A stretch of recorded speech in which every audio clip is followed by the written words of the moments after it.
I'd like to call this meeting to order at 9 a.m. on Tuesday, March 19th. And begin with introductions. I'm Zan Ogerow, Board Chair this year. Pat Malone, Commissioner. Nancy Wise, Commissioner. Vance Crony, County Council. Rick Krieger, Assistant County Administrator. And in the room, Matt Weatherall, Juvenile Department Director. Carson O'Brien, Executive Director of the ABC House. Tammy Webb, Assistant Research Director. Susan Williams, Citizen. Ken Eckman, the Chair of the Disposal Site Advisory. Amanda Makepeace, Administrative Assistant. John Blair, Commissioners. and online. Good morning, Jeff Van Arsdal, Benton County Sheriff. Rachel McEnany, Benton County Administrator. Hey, good morning. Darren Nichols, Community Development Director. Thank you. Okay, are there any announcements this morning? Yes. It's the first day of spring. Hooray, and we actually have sunshine. Okay, from there, we'll move on to review and approve the agenda. Are there any changes or additions? No. Okay, we will consider the agenda approved as published and move on to item 3, which is proclamation proclaiming April 2024 as National Child Abuse and Neglect Prevention Month in Benton County. And we have Carson O'Brien with us from ABC House to make the proclamation. Welcome up to the table. The microphone is on when you push the button and it shows a little red light.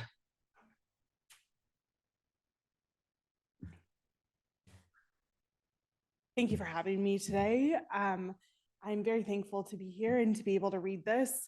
I am with the ABC House, which serves Lynn and Benton County, and we see kids for physical abuse, sexual abuse, neglect and maltreatment, drug endangerment, and threat of harm. Currently through our center, we see about 800 kids on average a year. And since our existence that started in 1997, we've been able to serve almost 15,000 children. What we are able to do is incredibly important, and I'm so thankful that we have partners in Benton County and Lynn County that help us do our work. Very recently, we had a young woman walk through our door who'd moved across the country after growing up here. And she had a small baby with her. And she had escaped domestic violence in the situation that she had come from, had come back to Oregon and moved in with somebody that she thought was going to be a safe scenario. And it was not a safe scenario for the 2-year-old baby that she had with her. When she didn't know what else to do, she walked back through our doors and said she was cared for at the ABC House as a child, and it was the only safe space that she knew of. It was the only place she knew where to go. And that's why we exist. We exist to be able to take care of these kids and families and to give them a sense of hope and a sense of connection when they don't know where else to go.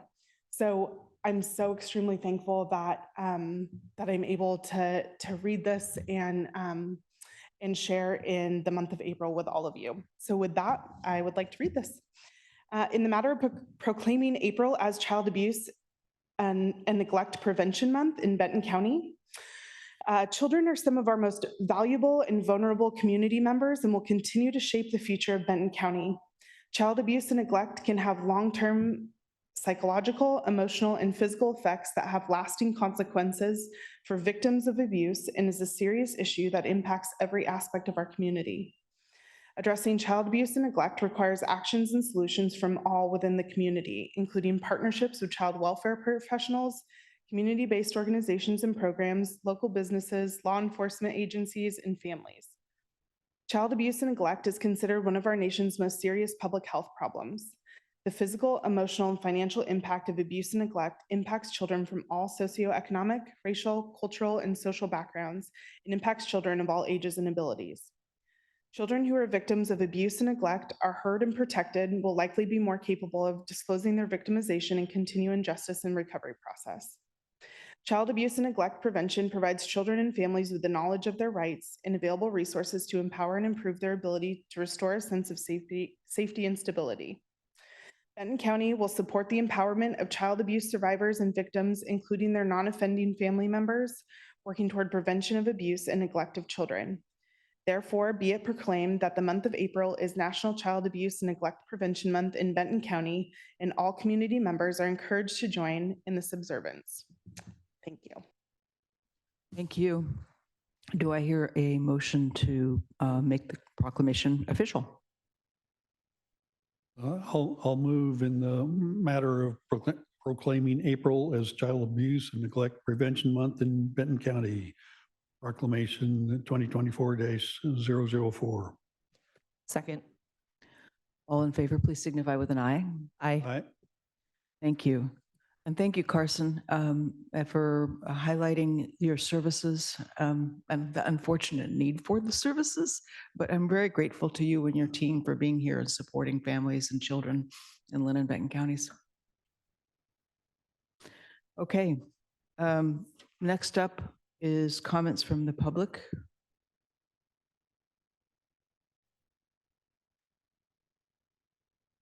Okay, we have one person here in the room, and I don't know if we have any online. If you are online and would like to make a comment, please put your name in the chat. But in the room, please, Susan Walensa, come on up.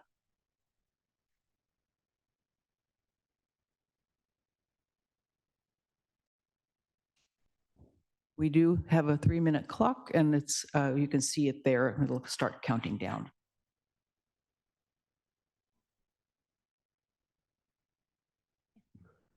Good morning. Thanks for the opportunity to be here. I'm pleased to note that there are some changes to the bylaws that incorporate a code of ethics and that seem to encourage a more civil process between the DSAC and the county.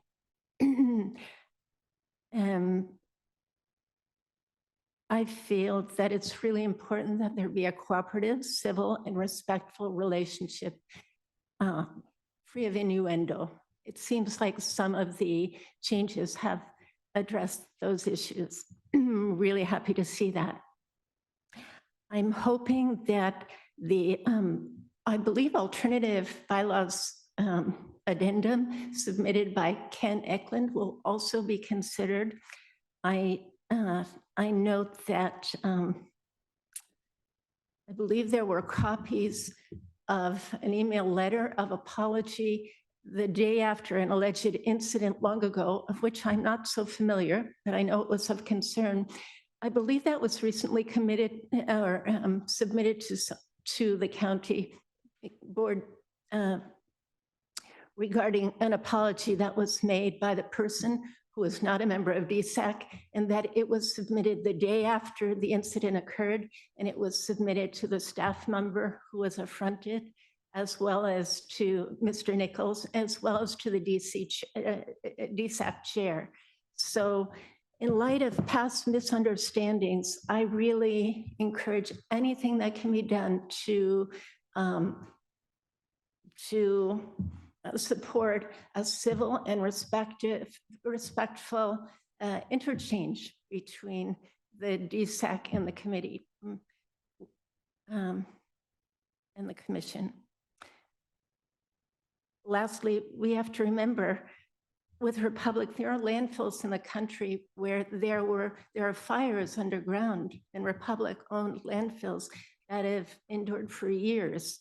And I know that there was a gentleman who testified who worked at the landfill at the last board meeting. So we want to ensure that all safety and environmental concerns are addressed in a very timely and respectful manner for the sake of all of us. And so, thank you. Thank you. Is there anyone else who wishes to make public comment at this time? I will note that community member Mark Yeager did send an email. He cannot make it this morning. I have only had a chance to look at it briefly in terms of the content of his comments, but it's out there as well. Be good to enter it into the record if we can. Next. Work session item is an update from our juvenile department with Matt Wetherill. Just continuing in the theme of Child Abuse and Neglect Prevention Month and thinking about the issues facing our young people, figured that Matt would be an appropriate update.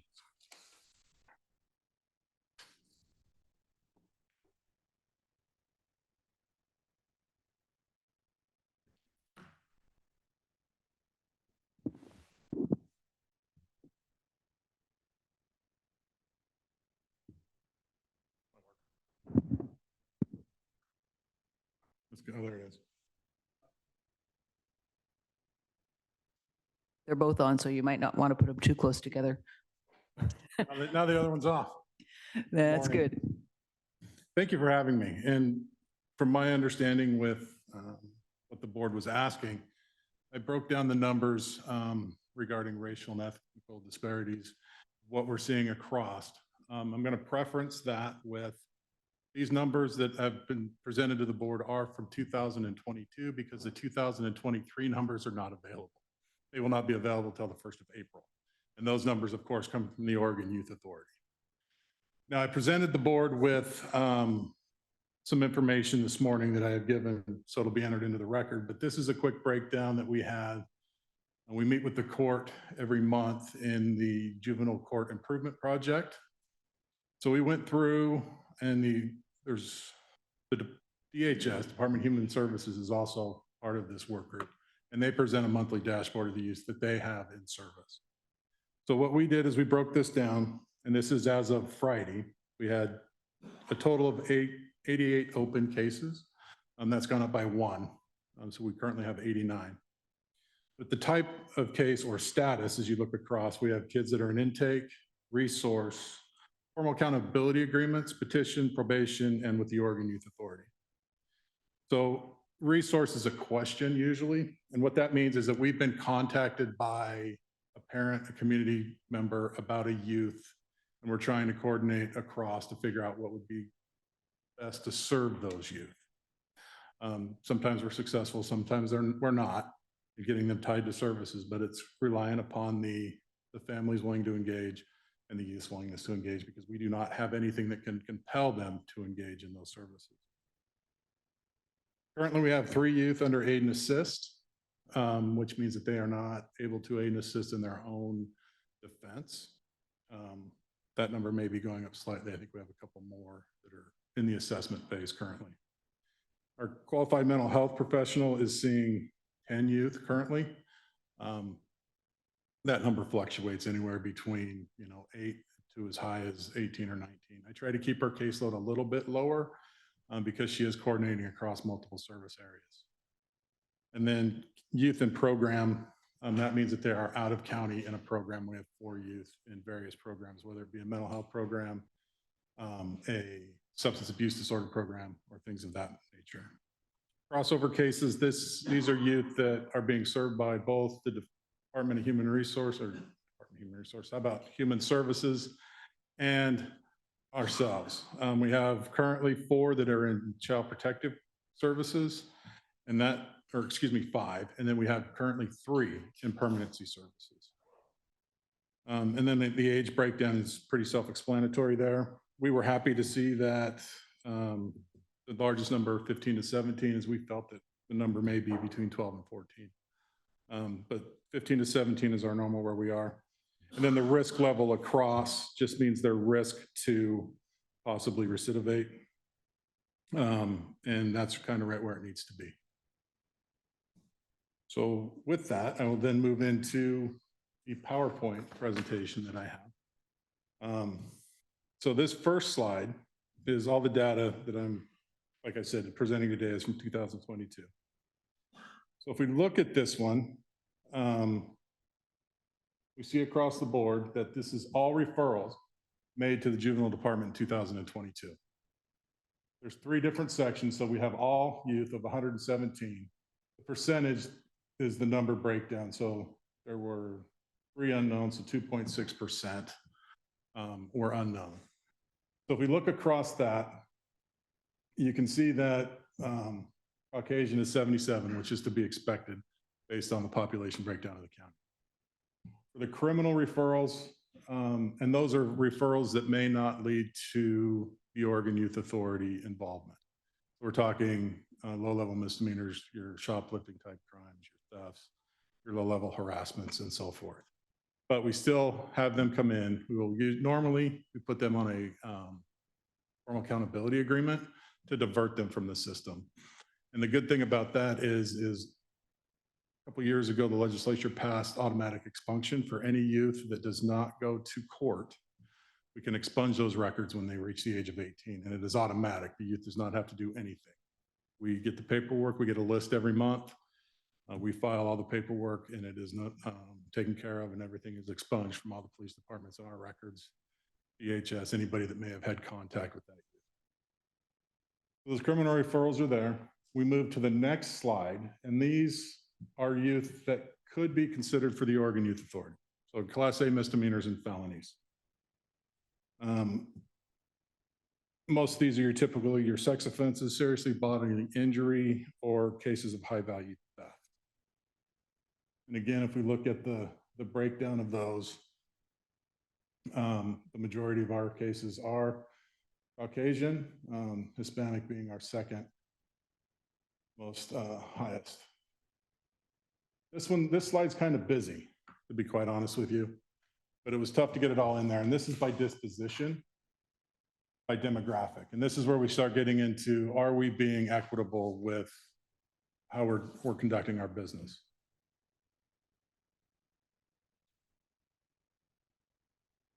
So if we look at just at the bottom portion of this slide, probation and OI commitment for community placement and or OI commitment to OYCF. For all of 2022, we committed 2 youth to the Oregon Youth Authority. And that number is extremely low because we do everything that we can to keep the kids local, because we all understand, or at least within my department, that eventually, if we do commit them, they will be coming back. So we might as well get them tied into as many resources as we can. The other big number in this one is the diversion or informal dispositions. We had a total of 49 youth and total of 49 youth of the 177, I believe is how this breaks down, that we put on some type of diversion, whether it was just a simple diversion peer court type situation where we impose a sanction, or they're put on a formal accountability agreement. They don't go to court is what I'm saying. So if they do go to court, formal sanction, probation, those types of things break down. And as you can see, again, the race and ethnicity is also broken down as well. This is where we get our report card on how we're doing with that very number as far as equity goes.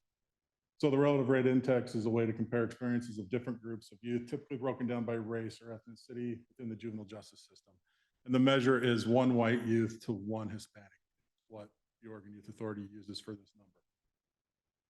Now, in 2019, when I started here in 2017, our number was much, much lower. They had some changes in the Oregon Youth Authority, and they actually went through the algorithm that calculates this and found that the equation was wrong. So they readjusted it. That put us at 2.31. So for every white youth, we had 2.31 Hispanic youth in services or on formal probation or committed to the Oregon Youth Authority. I don't like that number. I want it 1 to 1. So we started working on that number. Now this is a system-wide. This isn't just the juvenile department, because we can only deal with the youth that we get referrals for. We don't have any control on the youth that are coming to us. But how are we treating those youth once we get them? And that's a question we always ask. Would we do the same thing with all the cases? even individualizing caseloads, we still have to look at that.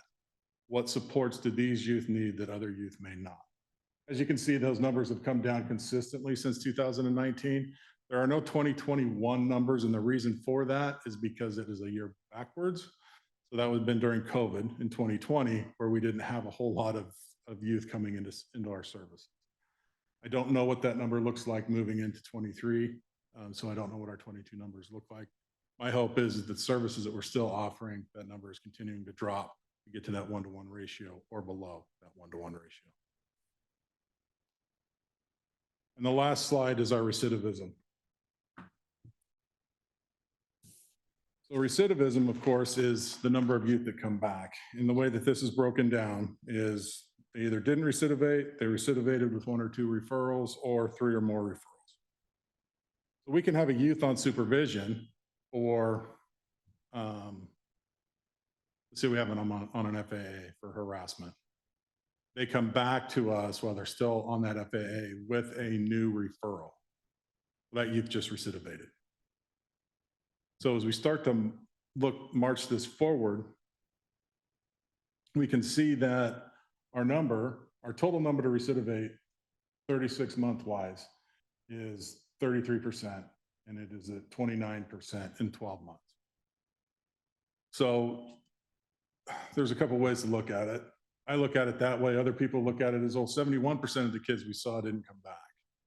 Well, that's the way it kind of should be with youth. They should see us once. We should kind of get them lined out in the right direction, give them the supports that they need, show them that there's consequences to their action, and then we never see them again.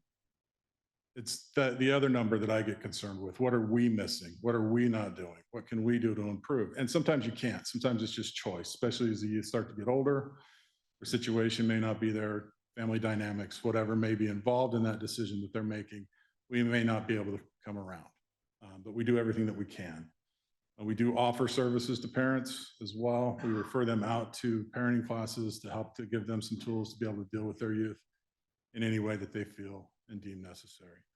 The recidivism rate, I would like it to be lower, of course, but we're dealing with people and they make their own decisions, and we have to deal with the consequences of those decisions.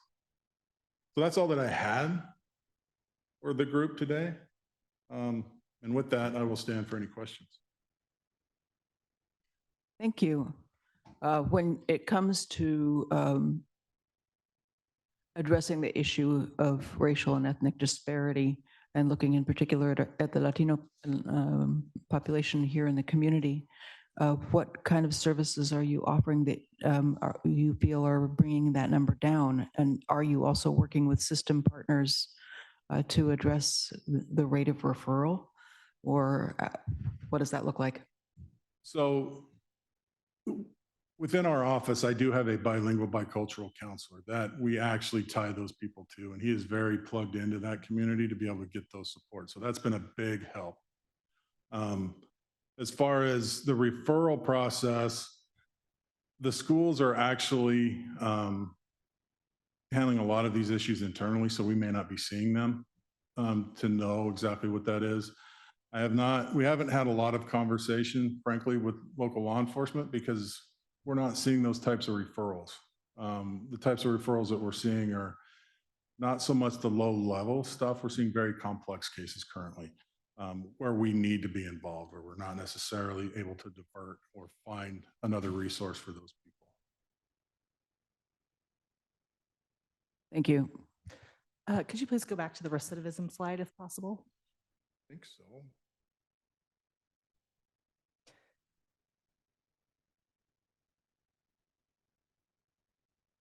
So my question has to do with this data, what years did this data come from? And do you have any comparison between, is there a trend over the past few years? I don't have any trends regarding that because the way that it is calculated, it is youth to youth. There's numerous ways to calculate that. In a previous job, we used to calculate that by the number of releases versus the number of violations that came back. And that was in the adult system. So if we had, 100 releases in a month, but we did 25 violations, we would consider that the 25% recidivism rate. The way that the Oregon Youth Authority calculates this number is actually the youth. So we don't have a big trend as far as what that looks like. This data, I believe the last time this was calculated was in 2021. I just don't have the expertise in my office to be able to calculate that on a yearly basis. That was the 3-year look back. The 12-month look back, I believe, was also in 21. Okay. Do you have a sense, if you don't, that's okay, but do you have a sense for if things have gone one way or the other or stayed steady over the past decade in Benton County? We've seen a little bit of an increase in recidivism. And I think part of that has to do with the complexity of the cases that we are dealing with. We're dealing with a lot of mental health cases. We're dealing with a lot of, well, it's mainly the mental health piece. We can't seem to get on top of that and the consequences of that behavior. And there's also 2 ways to measure when somebody violates. There's a technical violation, which means they have violated the terms of their formal accountability or their contract with the court, their probation orders. And then there's a non-technical, which is essentially they broke the law again. I try to stay away from technical violations, and which kind of pushes recidivism a little bit. But the problem with that is because the youth that we're currently dealing with, their behaviors are so out of control that they're not willing to follow the contract. As a matter of fact, I can think of 2 youth off the top of my head that I essentially have a counselor and an outreach worker assigned to them, and they're chasing these youth all over town. They're not going to school. They're easy to find. They're at the library, they're at the park, but they're not following the rules that we've tried to set into place. So it makes it very hard to do that, and we're dealing with it the best that we can. Got some other things in the works that I'm not quite prepared to talk about yet to help hopefully maybe address some of these issues. Sure. So I guess I'm interested if you have identified any systematic barriers or, lack of support, things that, is there some support that could help, if only I had this, things would be a little bit easier. Maybe we could, move the dial. And we haven't been able to identify that. And this isn't just a local problem. Sure. This is a statewide problem that we're all pulling on different strings to figure out how do we address this. As part of the Directors Association, Clackamas County pulled a bunch of numbers together and presented them around Measure 1. Excuse me, sir. Someone was just popping on and, yeah. So some numbers were presented around about Measure 110. And as we were reading, as the directors were reading this report, we all started recognizing the youth because they produced youth stories. And it was pretty amazing to see that all of us could identify, oh, I know who that kid is because I've got one just like it. Sorry, go ahead. That's okay. So addressing those issues is a big problem, just not here, but across the state. So, and the other piece is trying to piece everything together over the last 4 years of, we were used to having to handle all of the things that were going on with our youth and remembering that we have an entire system that we can tap into. If I think of any, I know where to find you. Okay. Matt, I was wondering if I could just ask one real quick question. It's kind of in the theme of what Commissioner Ogerow and Commissioner Wise was asking about. And obviously, I always like to say in this kind of work, we want to try to work ourselves out of a job. And how do we move towards prevention mode? I know that there are investments from like the Youth Investment Council. What's been your experience with those kind of investments in terms of making an impact on prevention and hopefully seeing maybe some of your numbers go down? Just kind of curious about what you've seen with that so far. So thank you for the question. We do have the county general fund funding source and then pass-through dollars from the Oregon Youth Authority and pass-through dollars from the YDO, excuse me, which is part of the Department of Education. What I do with those monies from the YDO is I pass those through to Strengthening Rural Families. As that group has a larger reach out into the county. to offer those prevention groups. So we offer circle groups, Boys Council, Girls Circle. We partner with Paul Smith over at Strengthen Rural Families and offer those classes. There's a group within Benton County that there's facilitators that trade back and forth. Jackson Street Youth Services being one. So we have seen our reach get larger over the last few years. I don't have an exact number of youth that we have served. But I know that just recently we're going to be getting groups in All C here shortly, which has been a need for a number of years. And I have an outreach specialist running up there to conduct girl circles. I need to have her trained on boys councils as well. I think they're co-facilitating with somebody from Strengthen Rural Families, I believe. Not 100% sure on that, but we are offering groups in Monroe as well. And we are offering groups within the Corvallis School District and up in North Albany. I have a staff member that is partnering with Lynn County Juvenile, and they're offering groups there as well.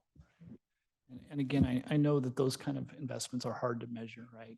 From a prevention standpoint, but I think best practices tells us that it works. And how do we strategically place those dollars? So I don't know what opportunities there might be as we move forward with perhaps more state dollars, or maybe ways to be more strategic with our county investments going forward. But certainly would be nice to see us change the dial.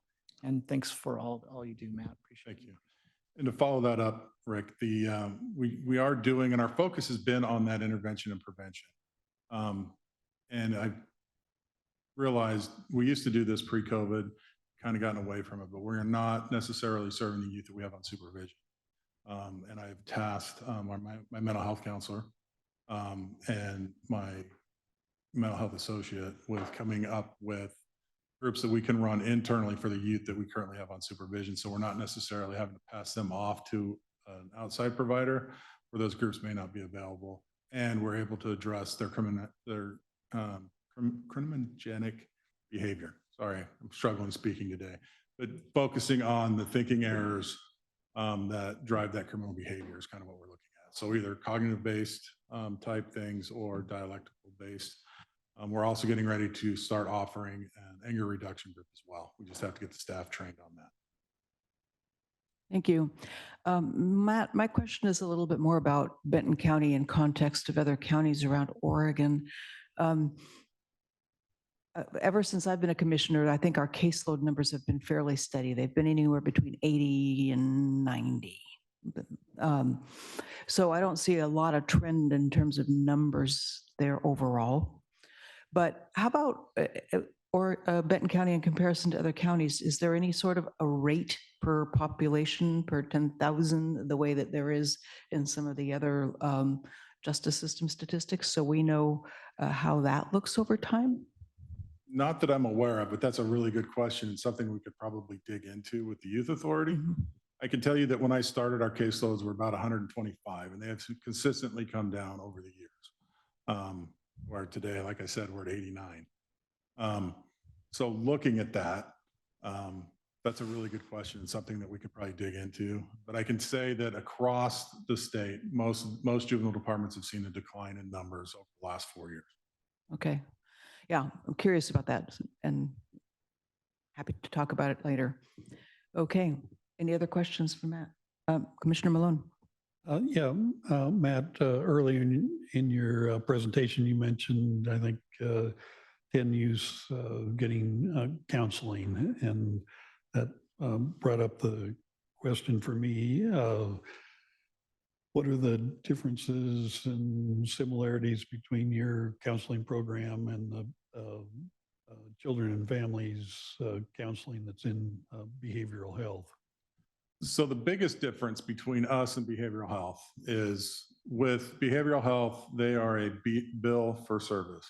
The board has been generous enough to allow me to not have to bill for services, which is very important because we're dealing with high-risk vulnerable youth that I can get in to see a counselor immediately. So when a youth comes in for an intake, we do a risk assessment that shows the risk of the youth to recidivate, but there's also some questions in there that may trigger, there may be a mental health issue, or the family or the youth may say, yeah, I need to see somebody. We are then able to immediately refer that youth over to our QMHP who then schedules an intake within the first week to 2 weeks to get that youth in. Now, we're in a little bit different place than behavioral health, because if the youth is on supervision or on an FAA, we can compel those services, where the other way they're voluntary. Now, my QMHP does make it voluntary. If they are choosing not to engage, she'll still meet with them, but give them the time to do whatever it is that they need to do. But we can address, because it's a different subset of that high-risk youth population, because we are dealing with the criminogenic behavior that they may be exhibiting. So we want to be able to address that. And when Kristen did come to us, she didn't have any experience in the criminal justice system, and she has learned a great deal since 2019 on how to address those issues. Okay, and I know you have monthly or every couple of week meetings outside your department. Is that still the schedule? With well, Kristen, my QMHP meets with behavioral health a couple times a month. Okay. As does my QMHA. They staff back and forth, hey, looking for strategies and things like that to be able to address the needs. And we do get referrals over from behavioral health, from the children and families team, but we've also referred over to them. Okay. Thank you. Okay. Well, thank you very much for showing up this morning. It's good to learn about our programs and think about ways to continue to improve them. Yeah. So, the last thing I wanted to say is the work that's being done. I have a tremendous staff that does a lot of work, and they do a very good job in working with the youth of Benton County. And none of this would be possible without them. So I wanted to end with that, and thank you for your time. Yes, thank you to you and your entire team. Okay, next item is our consent calendar. It includes 3 items. 2 of them are minutes approval. And the first item is the appointments to the Environmental and Natural Resources Advisory Committee. Do I hear a motion for approval? I move to approve the consent calendar. Second. All in favor, please signify with an aye. Aye. Aye. Thank you. And then we're moving on into old business, approval of revised disposal site advisory committee bylaws. I would like to invite Darren Nichols to appear magically on screen, and Ken Eklund to come up to the front table. And Darren will start off this presentation. And I'd like to say before we get going that personally, as chair, it's my priority today to approve these minutes and move forward so that we can actually hold disposal site advisory committee meetings. We need to get on with the business of the group and reform the culture of that group. And we have people in the community that are waiting to join this advisory committee, but we have not been wanting to hold any community interviews until we know what we're inviting people to. So we want to finish setting the table. So I'm hoping to have a good, useful, productive discussion and then move forward. Darren. Okay, good morning. Thank you, Chair. Thank you, Commissioners. Thank you, Administrator McEnany and Chair Eklund for joining the conversation this morning. It's good to be back at this table, and I really appreciate all of the work that's gone into the bylaws and helping to get us ready to go. As the chair just mentioned, we are ready to resume healthy, constructive dialogue. Special thanks for letting me join remotely this morning. I appreciate the opportunity to join from spring break, and it's good to see you all. Just before we get started, I want to mention what's in your packet. You have a copy of the Disposal Site Advisory Committee's 2020 adopted bylaws. You also have a copy of Oregon Revised Statute 459, a couple of select sections that relate to regional disposal site advisory committees. And then you have 2 copies of proposed 2024 bylaws, one of which is a clean copy, the other of which is a set of red line edits that shows the differences between the 2020 version and the proposed 2024 version of the bylaws. So that's what's in your packet. As the board knows, throughout 2022 and 2023, the board has appointed Disposal Site Advisory Committee I think faced some increasing challenges in its operations and ultimately has failed to adopt minutes or produce its required community concerns reports, which are required by the Oregon Department of Environmental Quality for both the years 2021 and 2022. Also, unfortunately, in October of 2023, during a disposal site advisory committee meeting, a member of the public unfortunately threatened our staff with violence. And that, I think, prompted all of us to recognize that it was time for a pause and that we needed to step back and make sure that the committee, as with all of Benton County's committees and our workplace, continues to be safe for the public, safe for committee members, safe for staff, and really safe for anyone to come and work with us. So in November of 2023, staff asked the board to suspend DSAC meetings and direct staff to address several concerns, including drafting new and revised bylaws for the safe and effective operation of the committee. Throughout the month of December, the administrator's office staff conducted an inclusive and really thorough review of the 2020 version of the bylaws and incorporated several recommended edits from the county's sustainability coordinator, our equity, diversion, and inclusion coordinator, our public information officer and PIO staff, other board staff, county council, and the county administrator, as well as myself and the community development department. Then in January, the administrator invited the committee chair, who's with us this morning, to review those suggested staff edits, and the chair provided some extensive recommendations from his perspective. And I want to thank Ken for taking the time to work through those. In February, we reviewed the committee chair's suggestions and incorporated several of those into a revised draft for presentation and feedback from the board. Following the board's feedback, then I incorporated your suggestions, and the administrator invited the DSAC chair to provide additional suggestions on that revision.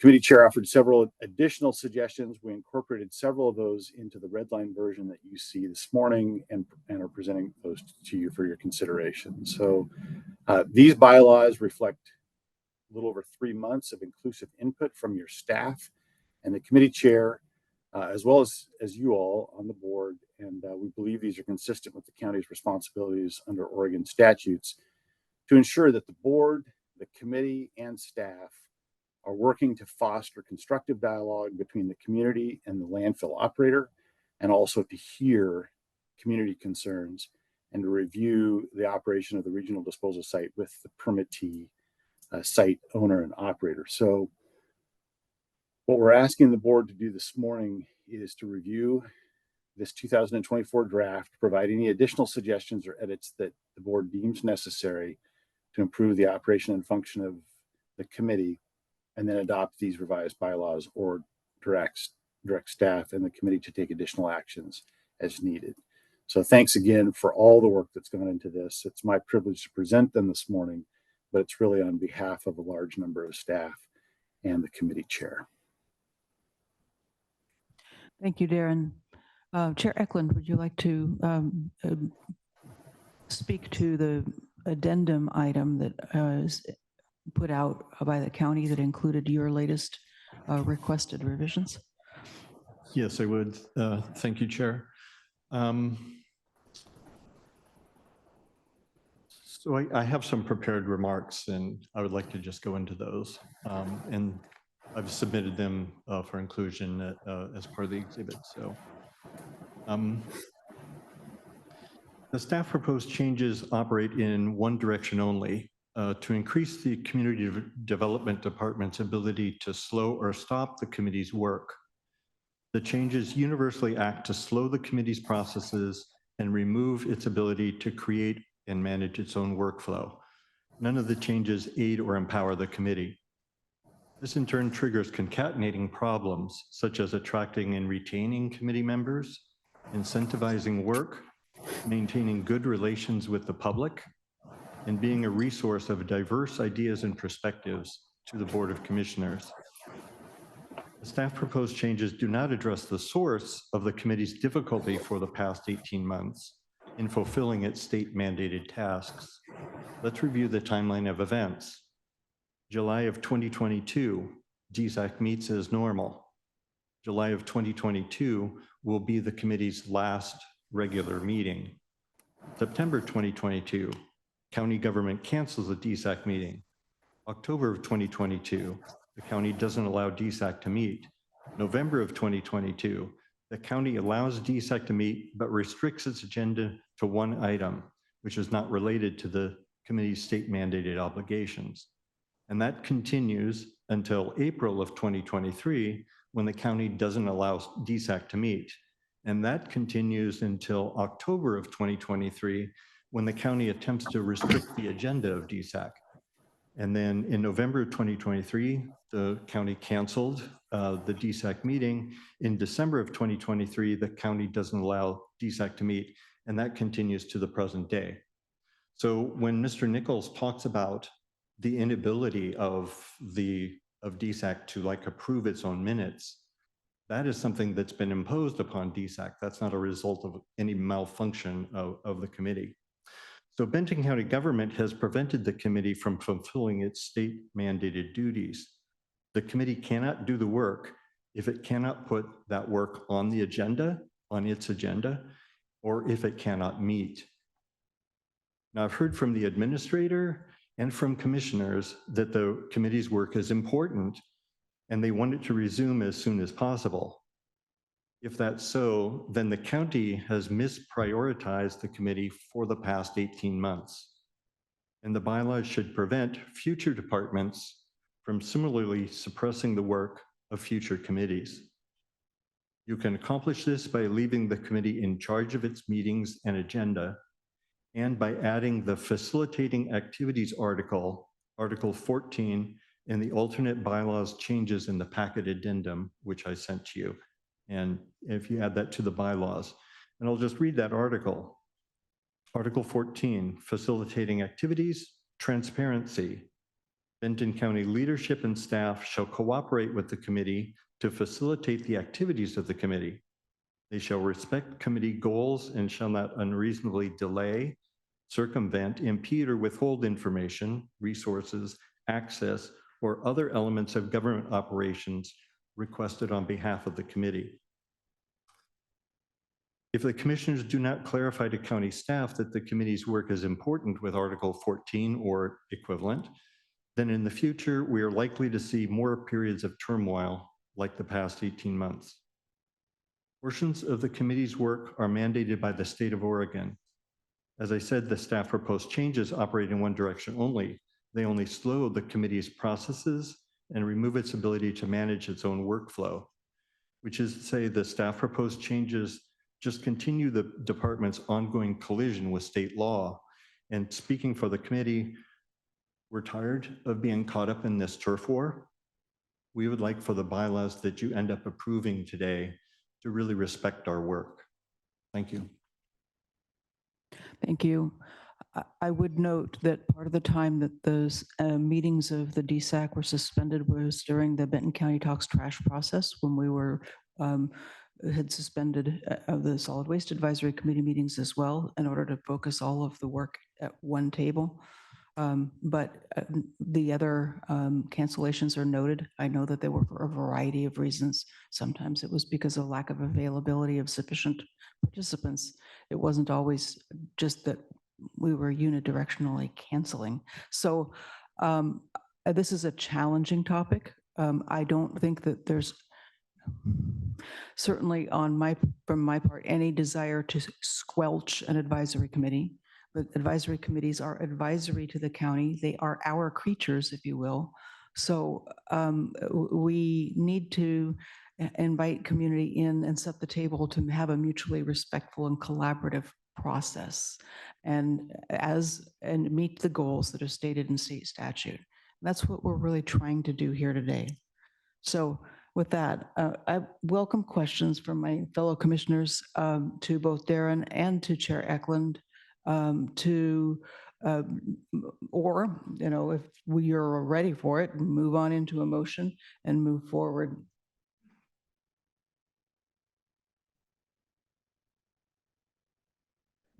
This is a question for you, Darren.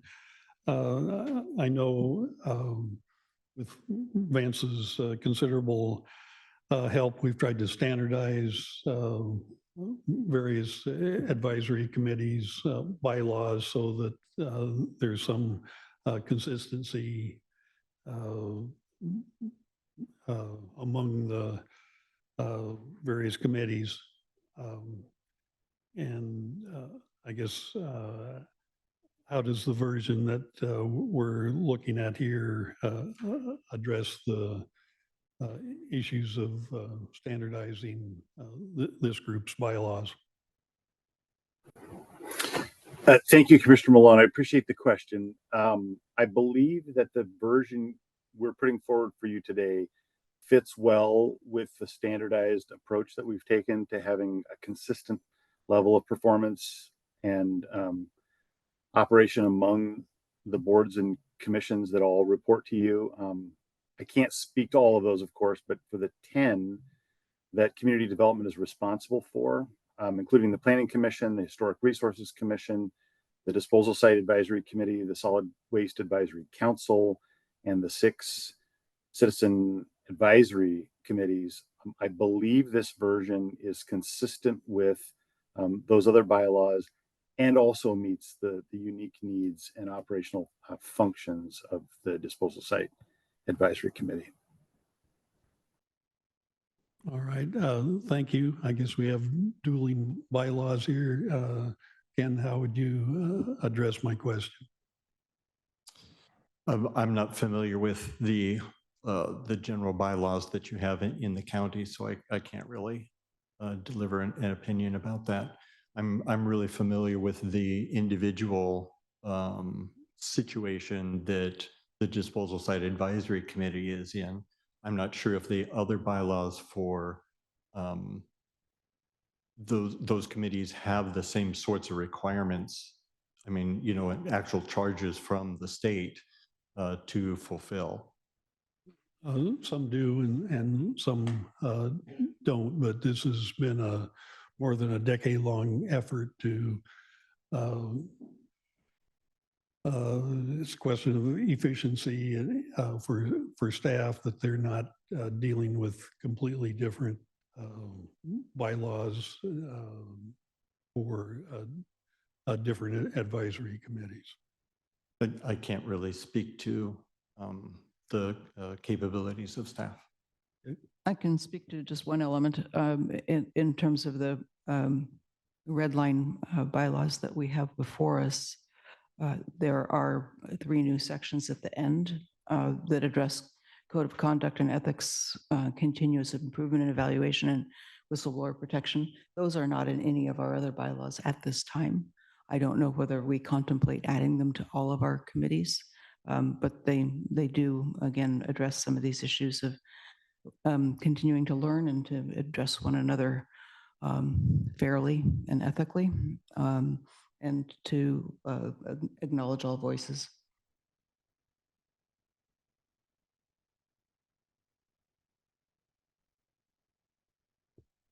I have a question for you, Commissioner Ojero. I know you mentioned in the past that you were not comfortable with referring to a code of conduct because the county does not have one. And I agree with that. So I'm curious if under Article 12, those 3 sections are still, if that meets your. It's very chicken and egg. The only place that we have a code of conduct per se is in our commissioner's handbook in terms of how we behave amongst ourselves and on behalf of the community as a whole. We don't have a code of conduct posted anywhere on our website, either internal or external. So frankly, for myself, I would see us adopting a code of conduct so that we have one that this refers to, because at this point it refers to something that doesn't exist. I'm sure Council Crony may have a comment on that as well. I having read the bylaws as presented by Darren and listening to your conversation several weeks ago on this topic, I had anticipated that the language in 12, 13, and 14 would be included with the understanding that the county would move forward with presenting and the board adopting a code of ethics. I can also see this becoming an addendum or an additional element of all of our bylaws. Certainly, it makes little sense to develop a code of conduct, have it only apply to one board and committee. I would think that such a code of conduct would be broad enough to apply to all of our citizens advisory. So I will, my opinion is that putting something in the language that refers to something that we don't have yet is, that process is backwards. What about if we came up with a process where we, so we leave that part out, the county comes up with whatever code of ethics or code of conduct that we would like, and then we kind of go through in a fell swoop and up and just add in a couple sentences to all of our advisory board bylaws at such time that we have that as just kind of across the board.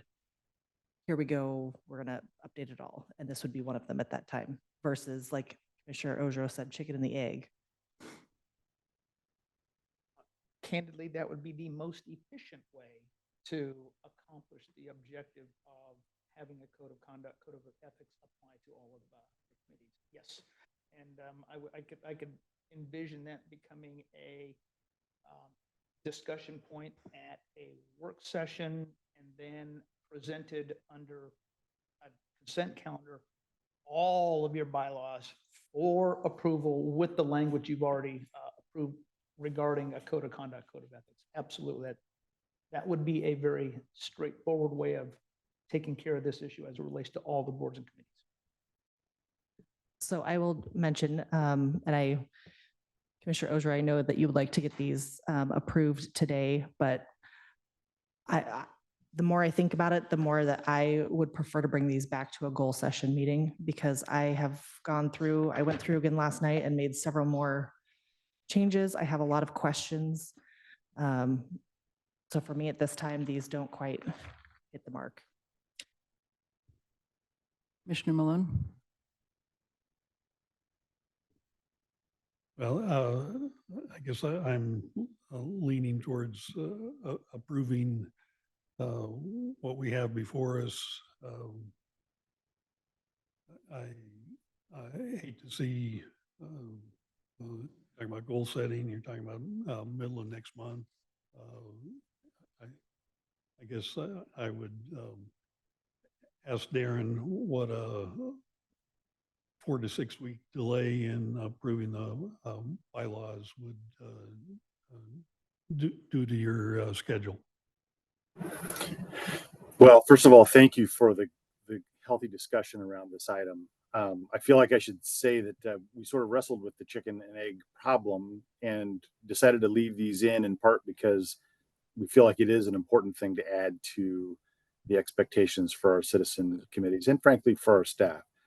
Having said that, a 4 to 6 week delay would put the disposal site advisory committee's next meeting likely out into May or possibly June, depending on how quickly we can appoint committee members and get this on their calendar. So under the expectations of state law, the committee should meet 4 times a year. We are now bumping up close to the first quarter of 2024 behind us. So,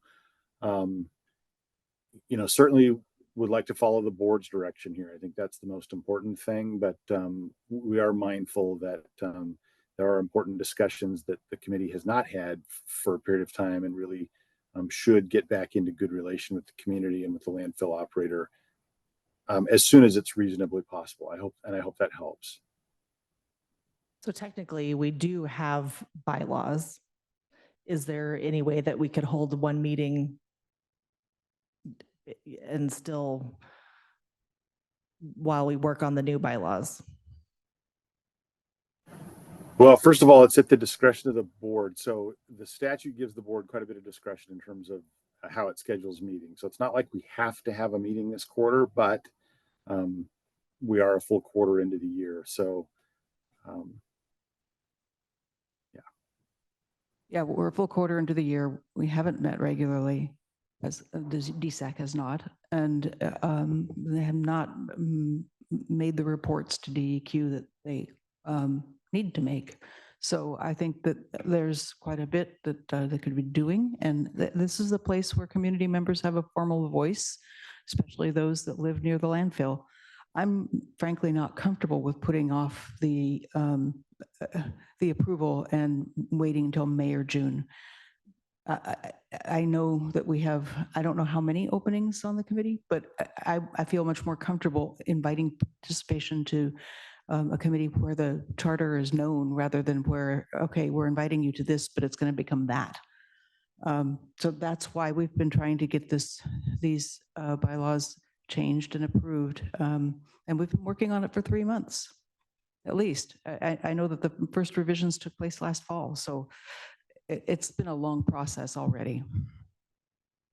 Well, and I think we were close to approving them at a meeting last month, and because of the glitch in the materials that were sent out, we postponed it till this month.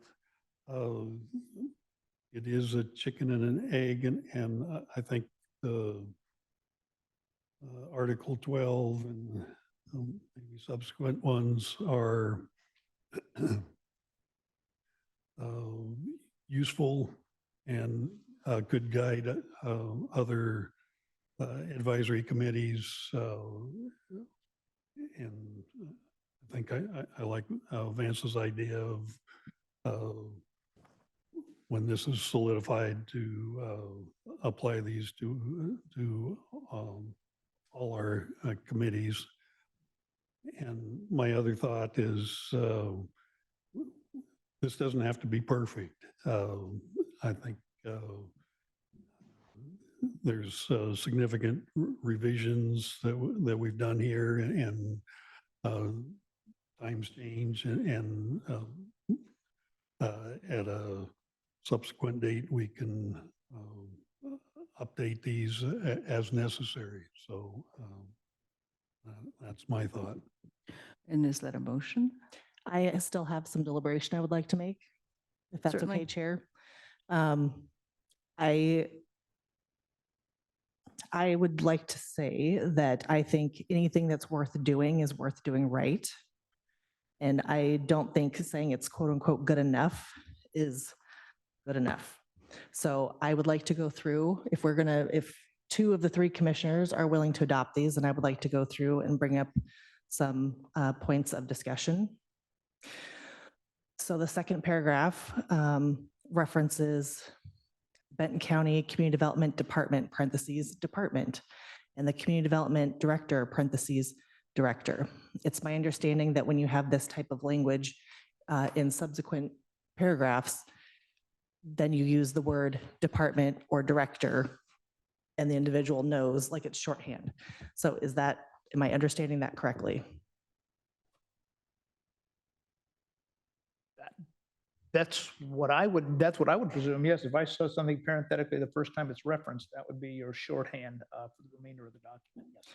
Okay, so in the remainder of the document, it still calls out the Community Development Department and the Board of Commissioners and the Community Development Director.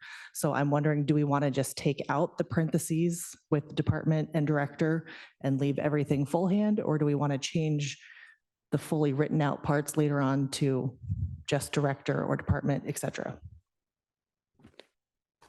I don't feel strongly about that one way or the other. It would certainly be tidier if we used the abbreviated names, but it's not a change I feel passionate about.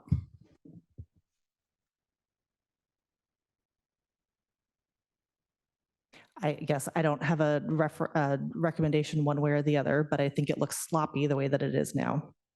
In that same paragraph, it mentions the committee is a public body that reports to the Benton County Board of Commissioners through the Benton County Community Development Department. So I would like to know, what does that structure look like? What is that? How does that work? And I think that'd be a question for Darren. Okay, thank you. Well, good question. I think this is probably one of the main things that the editing group has wrestled with. I also think you're calling out sort of a function of group editing, where we've tried to get the language right. I think the idea here is that the Disposal Site Advisory Committee works directly with department staff. But it's ultimately, and all of us are ultimately responsible to the Board of Commissioners. That's different from a committee that would report directly to the Board of Commissioners. And so I think we've tried to characterize that reporting relationship or that working relationship accurately here. I wouldn't promise that we have it perfect or right, but that was the intent, was to recognize that DSAC works with department staff and we all report up to the Board of Commissioners. This is also a consistent structure with most of our advisory committees. Most of them work with and report to the department, and then the department reports up to the Board of Commissioners. It's been a confusing relationship over time for advisory committees in terms of where they stand and how they relate.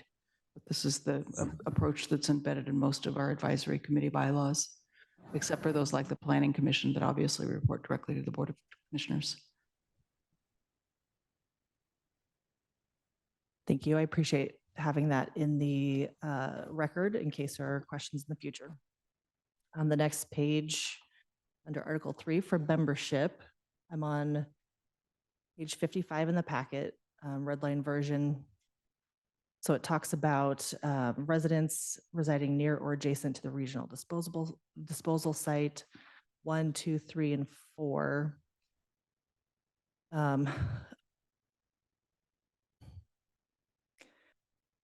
I guess I'm looking for some clarification on local organizations and citizen interest groups whose majority of members either. So is this a spot for a local organization representative, like I am here representing this organization? Or is this a spot for someone who just happens to belong to one of those organizations? So I'm not sure I have an answer to the very specific question of what type of organizations these are. I can tell you that this language is straight out of statute. So okay, it comes right out of ORS. And I think that there are two questions here. One is that what that really means, and I think that's designed so that there aren't national organizations that have primarily members across the country that are, at the table. It's really designed so that it's local organizations and citizens groups, most of whom are whose members are actually residents or voters in Benton County. But the other question is how we handle it in our appointment process. And, that's something that's not specified here and that we need to think about, in the bigger picture as we're appointing advisory committee members to all of our committees. And we, we've usually looked at this as if you're a member of an advisory group, like the Sustainability Coalition is a good example. We had a Sustainability Coalition member who was on the Solid Waste Advisory Council, which is the same membership as DSAC for a long time. But that's our interpretation. One of the things that we've discovered for the rest of you in the community is that we, as a board, don't have any kind of formal procedure or policy that outlines how we appoint advisory committee members to groups. That's something that we would like to address moving forward. That way, when we shift membership of the Board of Commissioners, we have some sort of a baseline of process year over year, term over term. Thank you. I feel we've had a lot of confusion and misunderstandings in this board, and I think any ambiguity might lead us to just more of that. And my impression is that our intent is to avoid that in the future. So what I'm hoping for and looking for is clarity so that we don't have ambiguity that will lead to conflict, if that makes sense. Understood. I don't see that this, to me, it doesn't lead to great ambiguity. I mean, I would interpret this as say, someone that's involved with Audubon or someone that's involved with never remember quite what it means. Valley Neighbors for Environmental Quality, VNEX. Those would qualify as citizen groups whose majority members are electors and own real property in Benton County. I just see this as providing for a seat for someone from a local organization. Sure. So it's somebody who, belongs to Audubon, but it's not somebody who says, I am representing Audubon Society, I speak for them. I don't know. I don't think it has to be a representative of that organization.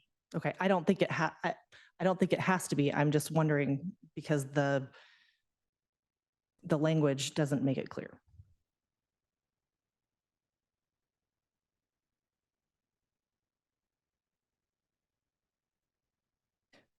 So when we're looking at any employee of the permittee, how many employees of the permittee are we looking for on the group?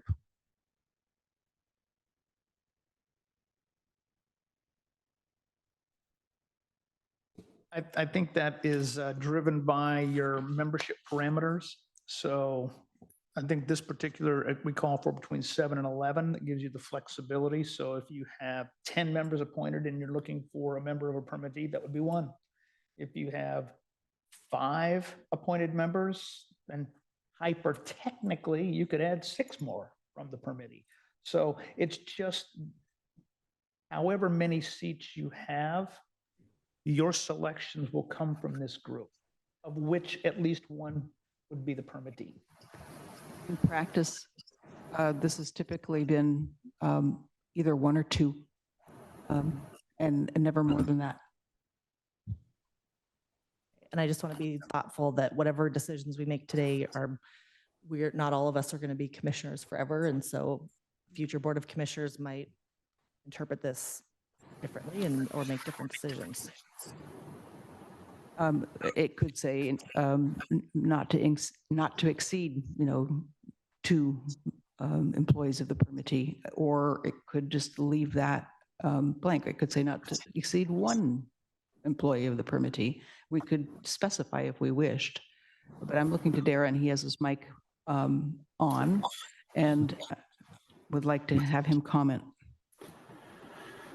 Well, thank you, Chair. I was just going to confirm what you said a minute ago. I think typically this has been a single employee representative of the landfill site operator. And I believe that's our intent going forward, is to have 1 or possibly 2. Republic Services, who is the current owner and operator of the landfill, has a comprehensive local staff. They also have a comprehensive national staff that is taking an increasing interest in working with Benton County and supporting this community. So I would say it's either 1 or 2. That's our expectation. But the statute really just says employees of the permittee, as you see on the page here. So it leaves that open for the county to decide what it wants that relationship to look like. The only thing I would say is that under the statute, part of the role of DSAC is to promote dialogue between the community and the landfill operator. So I think that's really the goal here, is what's the number of people in the representation and structure that promotes that kind of dialogue.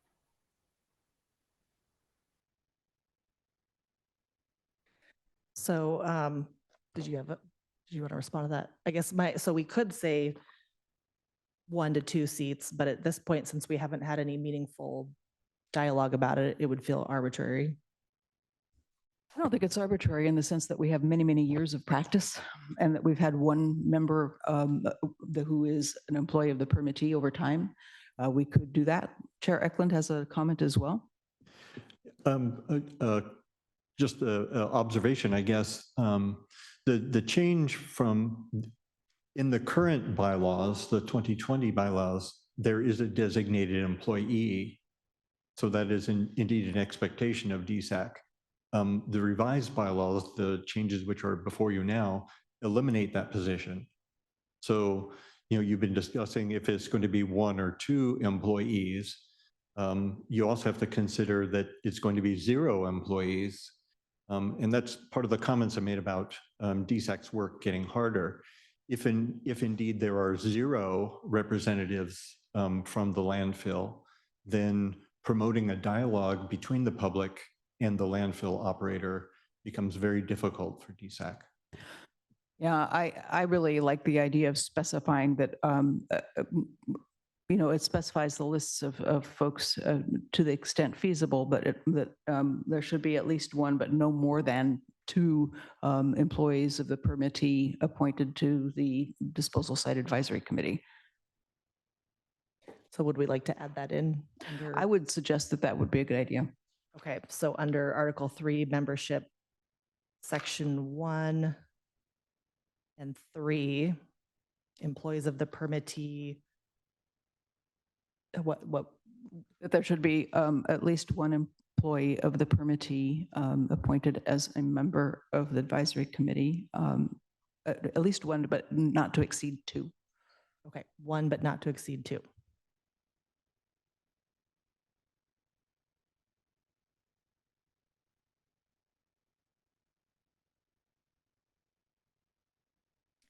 I am reading my other notes and seeing which hills I want to climb up on, metaphorically.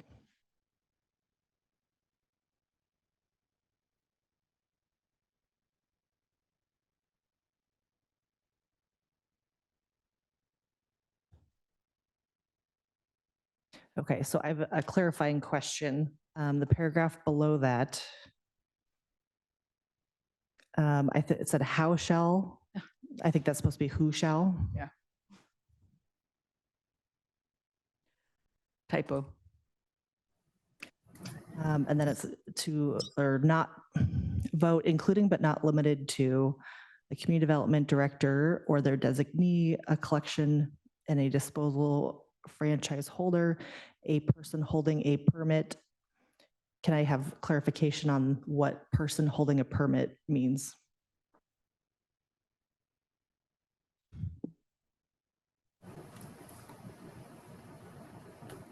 Feel free to jump in, Darren. I'm sure I have a pretty good answer to that. Well, so again, this is language that's pulled straight out of the statute. And my reading of it, which is just my reading of it, is that the state of Oregon has tried to list the types of individuals or organizations that a county might want to appoint, but without limiting that. So they've sort of, the state has listed here the types of permit holders or other sort of interested parties that might want to be included. And I think in other counties, this would probably make more sense because other counties issue different types of permits or different types of franchise agreements to multiple haulers, for instance, or to multiple sites. So this is just intended to be a representative, but not exclusive list of potential participants. So, And I would like to piggyback on Darren. The franchise agreement with the disposal site, or excuse me, the hauler contemplates additional types of services where we provide the hauler with our desired type of service. And then I think they have 90 days or something to tell us their plan to provide that service. If they cannot do it, then we would go out and solicit another provider for that specific service. That provider would then get a permit for that. So that type of eventuality would slot under this paragraph. my concern is that it literally says a person holding a permit. So if I get any kind of permit that the county or anybody issues, I could say, hey, I'm a person holding a permit. Would you feel more comfortable if it's a solid waste related permit? Yes. So other question. So we are still held to everything in the state ORS. Do we need to call it out in our bylaws? Like, could we strike that or alternatively amend it? Well, the statute is referenced several places throughout the bylaws. So when in doubt, we go right to the statute. If there's a question of what the limits of our authority is or what is required, that's where we go. Bylaws are intended to be a funnel for the state requirements to the committee. They're not anticipated to set them out verbatim. In fact, I would urge you not to set them out verbatim, because when the statutes change, we're often unaware, and then our bylaws become out of sync.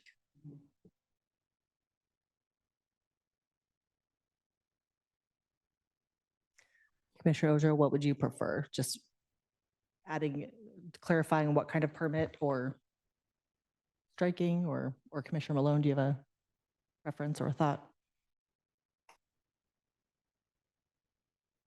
I think as long as the ORS is in there, that should, I assume that would clarify your question. I think in context, it makes sense that it's a person holding a permit that's related to either recycling, reuse, collection, disposal. It's in that universe, and that's certainly what the statute refers to. So I don't think that it's as ambiguous as it may sound, given the overall context. But I could go either way, either inserting a person holding a solid waste related permit, or just leaving it as is. I think I would prefer adding in the language of a solid waste permit.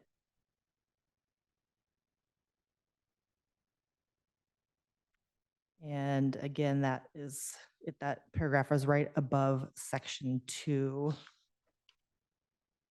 of Article 3 membership.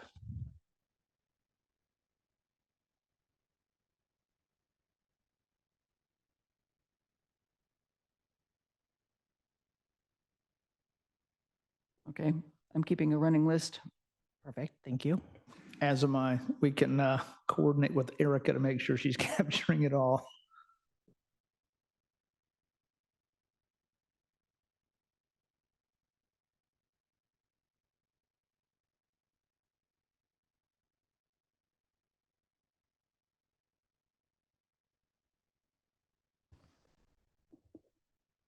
So some of this other stuff gets to, I guess when I think about one of our advisory committees, I think we touched on this a little bit earlier. It's an advisory committee. They're advisory either to county staff or to the board or to both. And our advisory committees are not mini board of commissioners, or they're not their own regulatory commission. And so the way that what I think is the best would be for, I'm trying to think of the best way to say this. I apologize. I want to clearly list out what the roles and responsibilities are of the chair and the members. And is there a place to do that besides the bylaws? Because at this point, I feel like the bylaws are a little light in that area, but I don't have specific language on hand that I would suggest to change that. Like, I would like to make it clear that, that the chair of any committee, we're talking about this committee, the chair of this committee is not, what power do they have? What power do they not have? So typically, if there's going to be a description of the authority and the limits of the authority of a chair of a committee or a board, that is included, that is a stereotypical element of the bylaws. Oftentimes, we'll have bylaws, and then we'll have procedural documents to describe how the particular board or committee functions. What you're talking about, Commissioner Wise, would be a more robust description of the chair's role, and that would be within the bylaws. Okay, and it would be the chair and the committee members. So I think that would go under section 3 responsibilities. As I said, I don't have specific language. My perception is that some of the confusion and disagreement has come from a difference in understanding of what maybe the chair and the committee members have. And I think maybe that expectation has changed over time, which is why I just would like to make it straightforward and easy for everyone to understand. I'm still a little bit confused. The language that is in the current bylaws is pretty standard for all of our advisory committees. There's not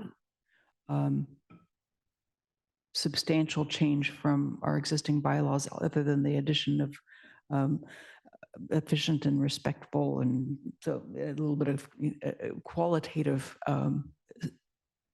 information. I am more comfortable with the bylaws remaining simple and clean and adopting and having the advisory committee itself, along with the supporting staff, adopt, procedures and practices, and embracing them themselves, and then tending the culture of that committee themselves. But that's my perspective.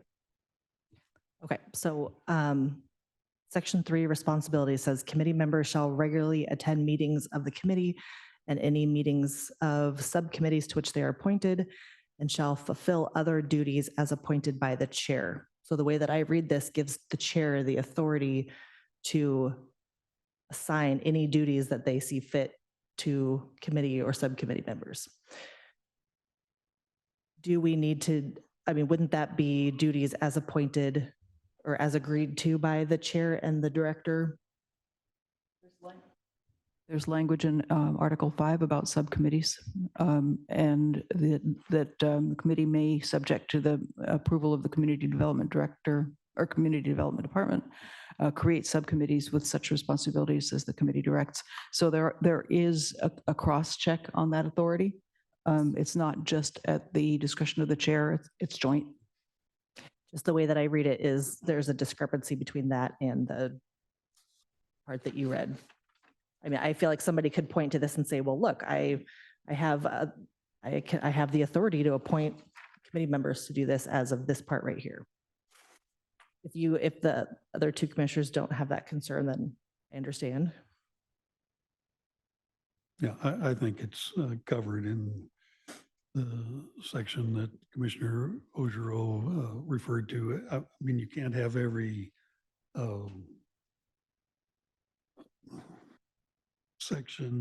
sentence be complete. There's other parts of the bylaws that come into play, so. Okay, well, I think we can have our bylaws be consistent, and I think we can do that. That's what I would prefer. I would refer to Article 13 in the proposed bylaws of continuous improvement evaluation and say that my preference is to adopt these bylaws as presented today with some of these discrete changes, and then leave it up to the membership and staff to exercise that continuous improvement process to ensure that there's no ambiguity moving forward. And clearly, as we've already mentioned, these bylaws are going to raise the bar for all of our advisory committees. So we will also have an opportunity to scrutinize these with reference to what we want to move, to move to other advisory committees as well, and be able to update them again. It's a constant process. None of these are ever completely done. So these are living documents.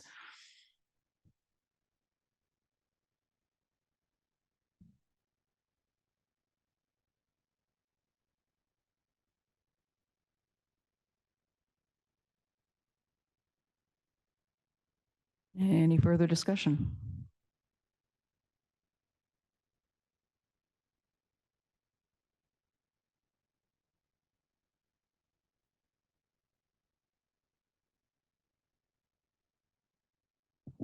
Do I hear a motion?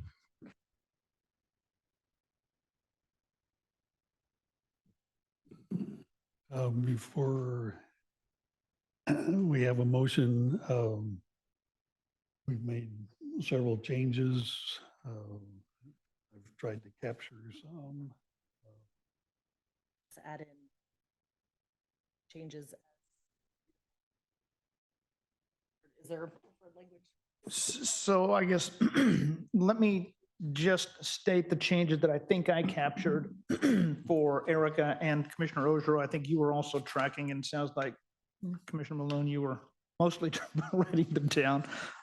So under Article 2, the second paragraph, I believe there was agreement to delete the parenthetical reference to department and director. I believe on page 2, Article 3, Section 1, item parenthetical 3, employees of the permittee, and that would be comma, at least 1, comma, not to exceed 2, semicolon. Then the paragraph above Section 2, which begins, the Board of Commissioners may appoint. The second line, how should be who. And the fourth line after the semicolon, holder, semicolon, a person holding a, and we would insert solid waste permit. Those are the changes I captured from your conversation. Is that accurate? That matches my list. And most importantly, though, Erica, did you get all of that? That was a tepid yes. The which one? Okay, so a holder, semicolon, a person holding a, and then we insert solid waste in front of the word permit. Chair Eklund? Yes, I have a question. And I know that we want to resolve ambiguity. So the bylaws changes suggest that there's a minimum of 7 members for DSAC. And the ambiguity is what happens when the membership of DSAC falls below 7? Does it just mean that the committee is unable to meet or meets that I would like clarification, I guess, on that. So one of the challenges we've run into over the years, Mr. Eklund, is when we've had these set numbers, a lot of times these committees will fall below those set numbers. And so to give the board and the committee the opportunity for that committee to keep working, we've lowered the minimum. If there is not a minimum, a committee may continue to meet. It may not, however, make any decisions. So that's the difference. If you have the minimum, you can meet and make decisions because you need to be able to have a quorum. But if you don't have the minimum, you can meet, but no decisions can be made. Get it all? All right. So does that mean in this particular case, if DSAC were to fall below 7, they could meet but not make decisions? Correct.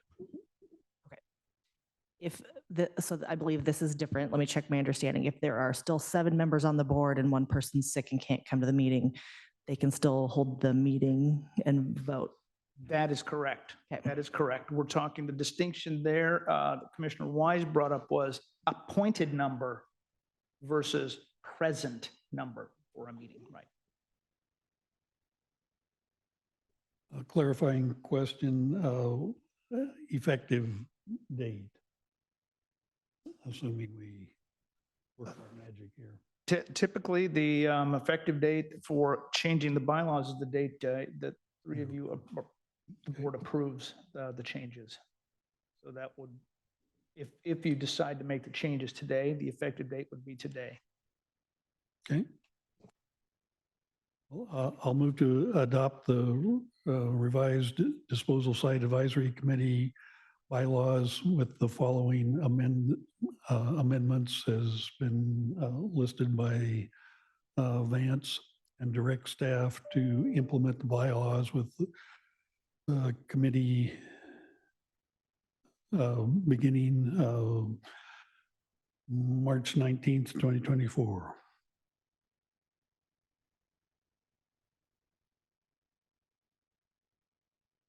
Do I hear a second? The chair will second. Any further discussion?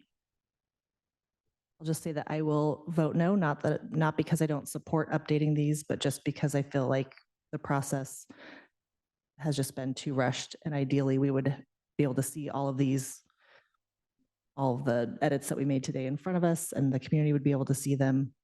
And I still think that our process for the code of conduct is backwards. Thank you. Thank you, Commissioner Wise. I'm going to call the vote. All in favor, please signify with an aye. Aye. Aye. Those opposed? No. Thank you. But can I say that I really appreciate the conversation and the changes that were made? Thank you. Thank you. Thank you very much, Commissioners. Thank you. Really appreciate your very active participation in the process.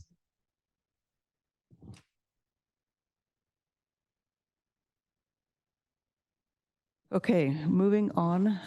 Does anyone need a break? Okay, we will take a short break and then we'll move into our new business, which is on the addendum. Right? Do we have old business 7.2?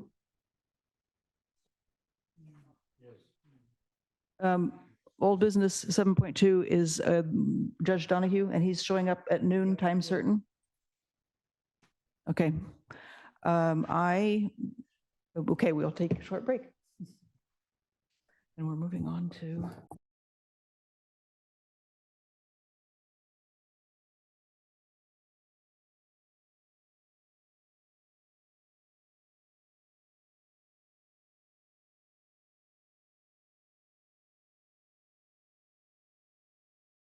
Okay, we are picking up with item,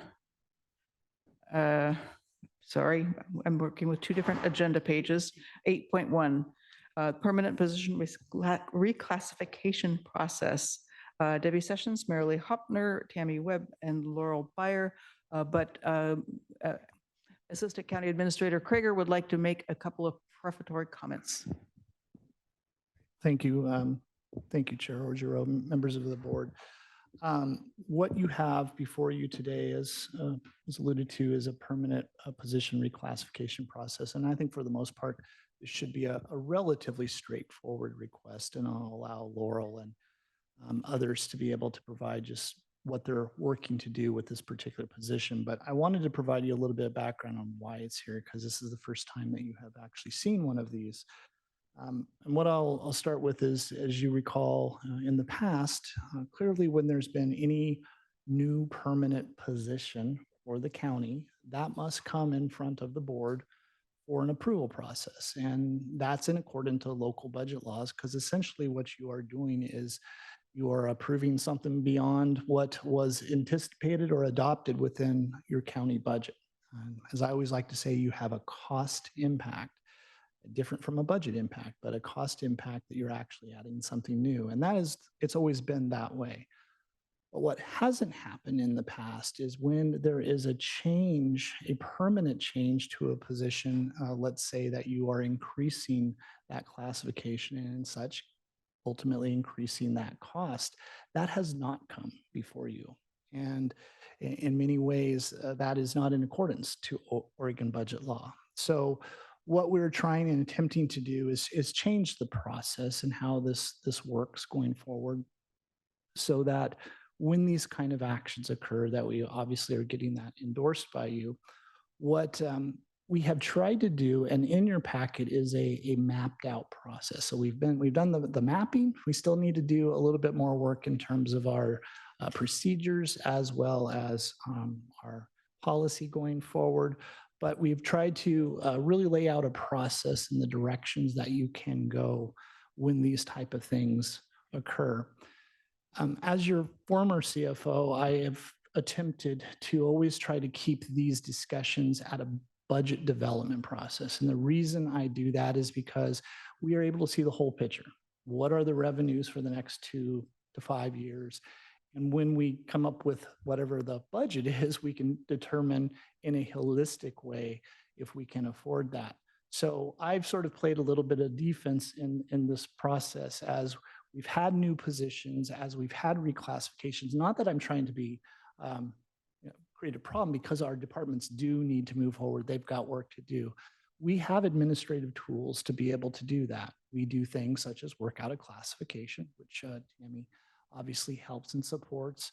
We do things like limited duration positions when they happen. And again, the beauty of that is that we get the departments what they need, but we delay that discussion until we can see the entire picture. So that's kind of the practice that I've had. But there are times, as you will see today, where we have either new money, and in this case, or existing dollars that we can prove is sustainable and that will actually be able to make that position viable for the long term. And as such, there is, again, an opportunity to bring that forward to make it permanent. Again, as Laurel knows, I will always, and I asked, I said, is this possible to do work out of class classification, work out of class situation? But in this particular case, again, I think Mayor Lee would validate that the resources there, it made sense to move this forward.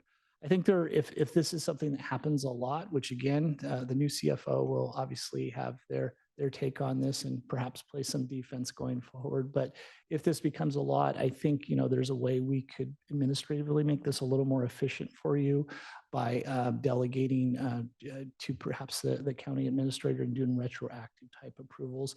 But again, at this point, I'm not anticipating a lot. I do know there will be a bulk of positions that will come forward probably in the near future around our crisis center. Obviously, we're in the process of doing that.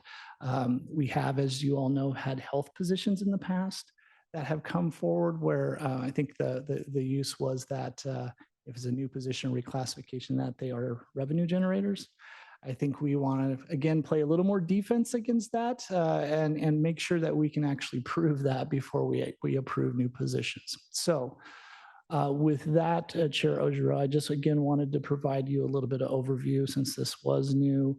I feel really good about the work that we have done. Give Jen Ambuel, Debbie a lot of credit in terms of building this process. We know that we still have some work to do to make it clear and communicate and work with human resources to make sure, because it is a transition for people to talk about budget impact versus cost impact. Yeah, thank you. I really appreciate that context. And I know that there's been a larger conversation going on about the interweaving of these kinds of new positions or reclassifications between finance and HR. And there's been a confusion in the past about who's in the lead and confusion for department directors about where to start the process. So I really like the flow chart. I think that, as you say, in practice, it'll need to be worked out a little further and clearly will need to be presented to the leadership team so that everyone understands the process. But I see this as kind of a guinea pig position, right? Trying to work out the process and make it work. So without any further ado, I'll pass it over to all of you who are sitting in front of us to take the next steps. Just have one other clarification, and that was that with this change in process, we eliminated the position review committee as well. So there isn't, just in case you were wondering, there isn't a duplicative process where these things are also going to that committee. Thank you for that. I suppose that means I'm up. I'm the guinea pig and the rebel, pushing the envelope here. But in all reality, we've been working on this particular reclass for like about 2 to 3 years. And I kind of got to a point where working out of class for me was not really where it should go. It really needs to be a permanent position. And so that's why I kind of pushed a little bit on this one. So thank you, Rick. But the GIS technical or the GIS engineering tech position 4 or 5 years ago was really pretty basic. They would just deliver maps for the public or draw a little AutoCAD drawing. But this particular position has really grown outside of that and is really ArcGIS focused. And the particular position now is providing applications for our road crew to making them more actually efficient when they're going out and doing no sprays because they're using a tablet and keeping track of where they're spraying. And so also too, some of the other applications that have been developed are for like culvert inventory. We have our interns go out there with an app on an iPad and, click, there's my GPS coordinates. This is actually a culvert that exists. And so it's also helping us with our asset management program. And so it's a very important role and has definitely grown. And the other thing too is that the database management has also just totally stepped up. And this particular position is going to be kind of a backup to the GIS coordinator position, and also have the opportunity to do some on-the-job training in that as well. So that's why I'm here before you with this one, to go from a tech specialist 1 to a 3. I would also, sorry. Oh, go ahead. I would also like to add that we have several GIS positions throughout the county, and this helps to bring this particular position in alignment with the rest of our GIS positions. Thank you. I was also wondering whether or not this reclassification would make this a more marketable position. I know the GIS techs and specialists are definitely sought after. Yes, I think it will. And also, we're always going to want this level of effort and work that is now. So if we go forward and have to acquire a new person, we still want somebody that can actually produce this work. So yes. Are there questions from my fellow commissioners?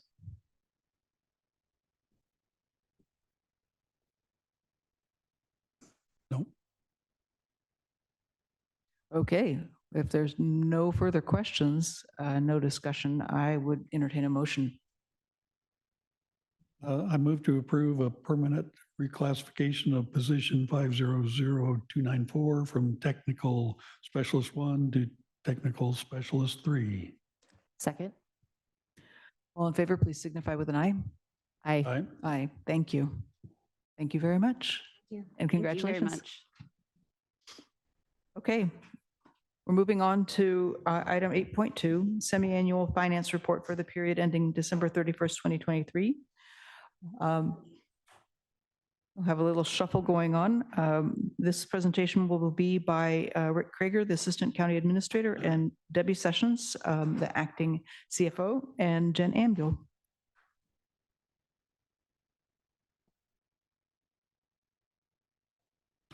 We got everybody here. So thank you, members of the board. I'll try to keep us right on time in relation to your meeting and be efficient and hopefully get you out of here by noon, or at least prior to Judge Donahue arriving. So just to kind of kick this off, we're here today to give you the 6-month financial report. And this is just an outline of what's in our budget policies in relation to our requirements. And it essentially says that every 6 months, we will come before you and provide you a state of the budget, information on approved capital plan projects, and general financial conditions of the service districts.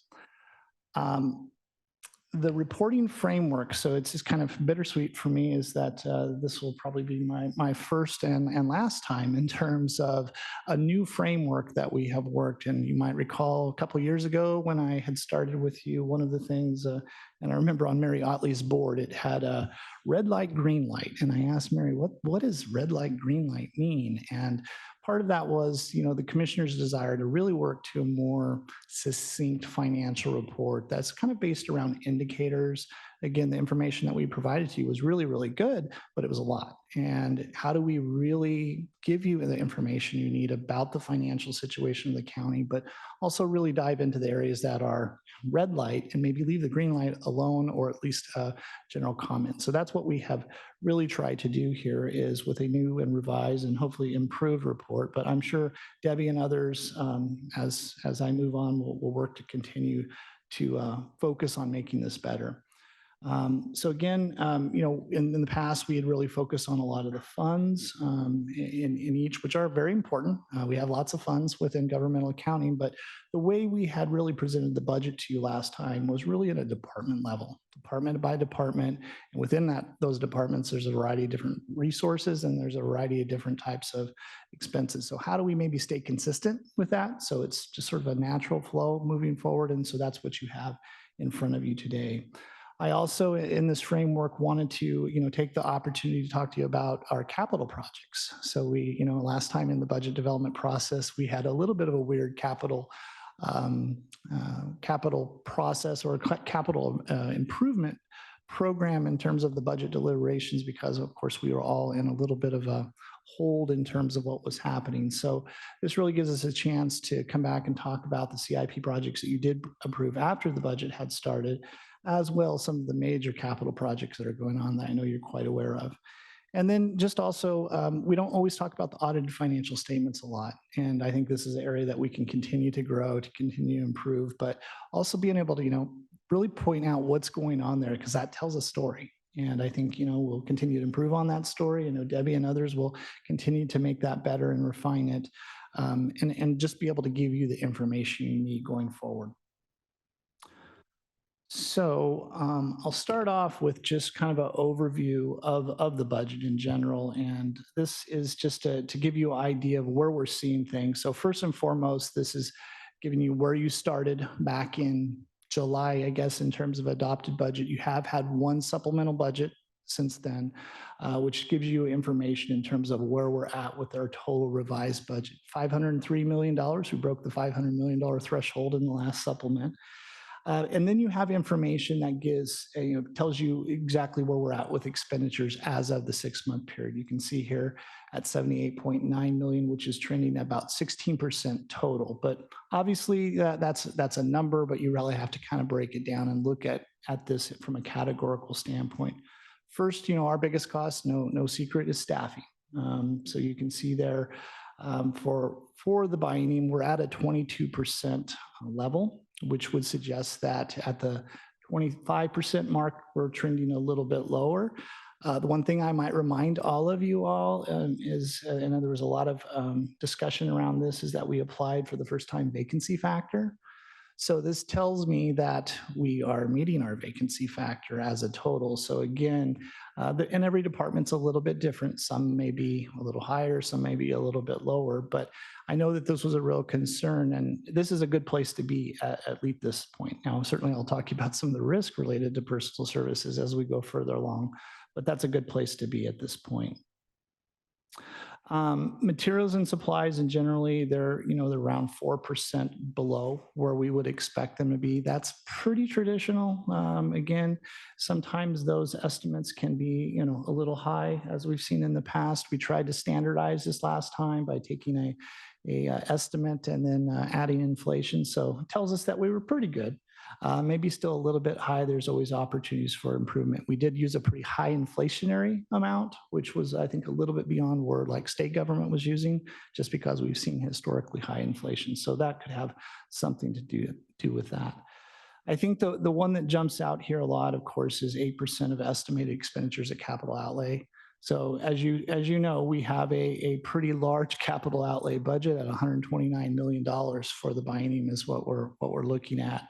We're at 8%. That's not surprising, though, considering that most of our capital project, particularly the big one, the district attorney and courthouse, we're still kind of waiting for the big cost to start once we get into construction. And of course, we're still also waiting for some finalization of our Oregon Judicial Department agreement so that we can get some of that money flowing. But again, that is, that's low, but it's where we would expect it to be.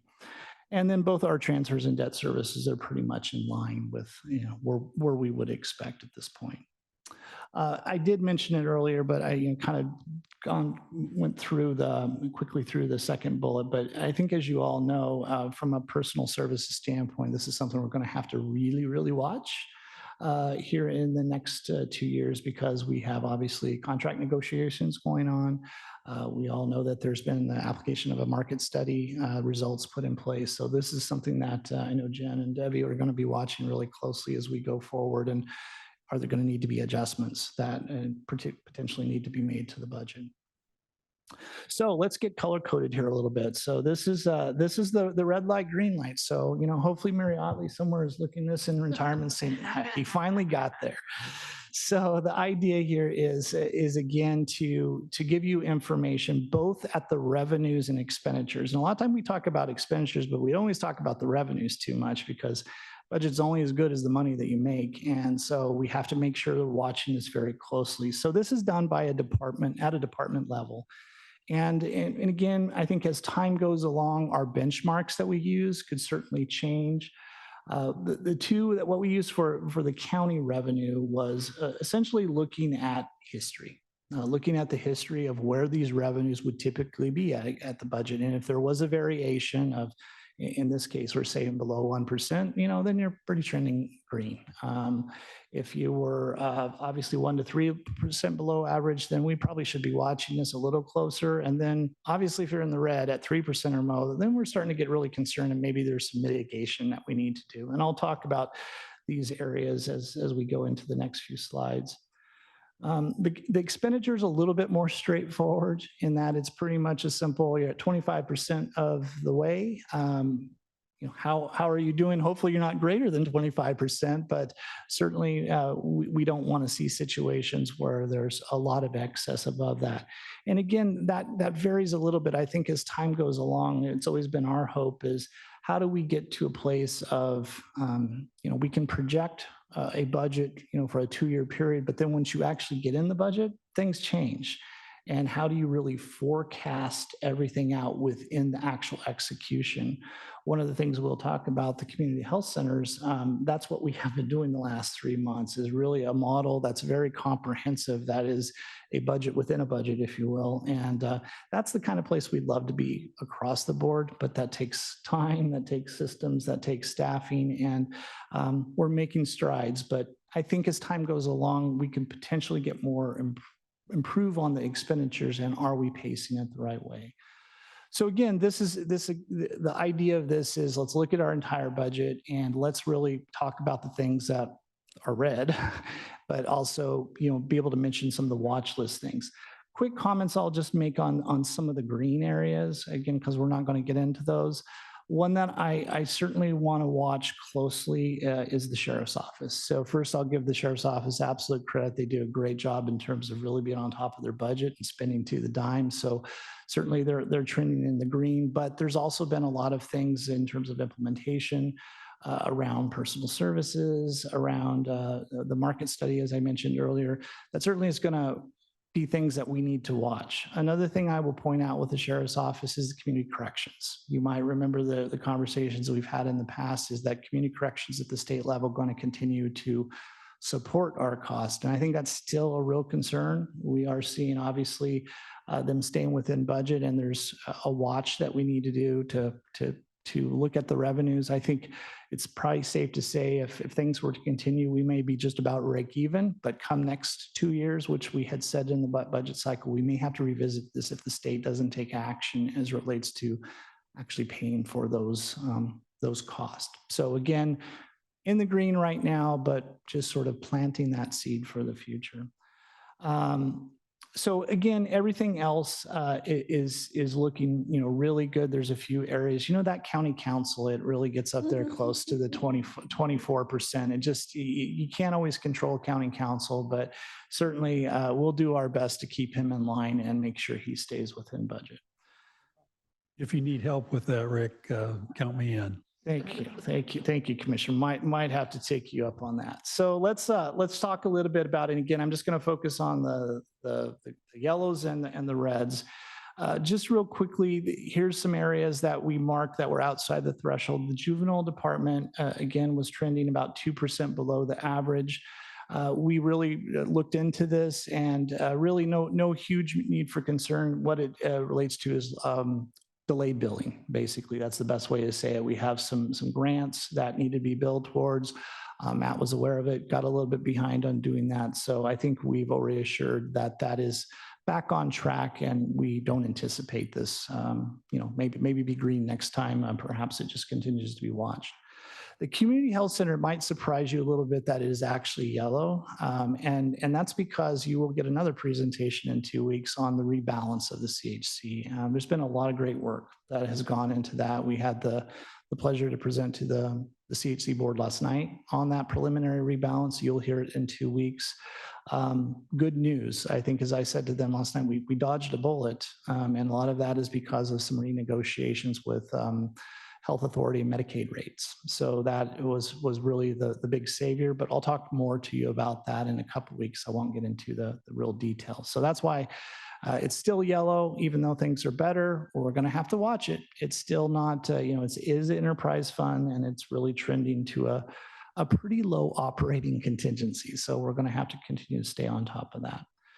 The district attorney's office was another one that was at approximately 9% below the average, but we did have, again, after investigation, Renee Hamill at the DA's office has been really good in communicating. They have had a discontinuation of what's called the Animal Defense Grant that pays for specific dollars. So essentially that is going to be a no dollars and discontinuation of the animal cruelty prosecutor after December 31st. And that may have some supplemental adjustments down the road that you will see. Last, and this gets a little complicated. This is what we call the non-departmental revenues. That's right now trending about 5% below what we would typically see. And this is I always like to say a technical term, a hodgepodge of a lot of different types of things. Discretionary general fund resources. This is where we handle all of our revenues that come in through property tax, dedicated program revenues, the local option levy. We have this is where all the capital projects exist. We also have internal service charges. So there's a whole lot of stuff going on here. I think one of the things that I would point out that's really important for us is this is where the big money is. This is where the big dollars are from our general fund that supports everyone. So we really, really, really have to be looking at our what we call the general fund discretionary. You can see that in the left-hand box there, it's at this point received about 41%. That is about typical for where we would need to be. If you look into the box to the right, that gives you more detail on what we call general fund discretionary. So that's, again, your property tax, transit lodging tax, cigarette tax, all these various things that come in that are just our flexible dollars within the general fund. And you can see that we're at 41%, which if you looked at where we've been in the past, we're right in line. So that's the reason, I would say that's good news. That's good forecasting. Kudos to Jen, all the work that she's done there. You can see, you can go through all these line by line and try to get an idea, okay, what's off? We can spend a lifetime looking at each and every one of these. The really big one, of course, though, is the property tax. That's the one we really want to make sure that we're on pace. Some of these you will see at zero because we collect them late in the year.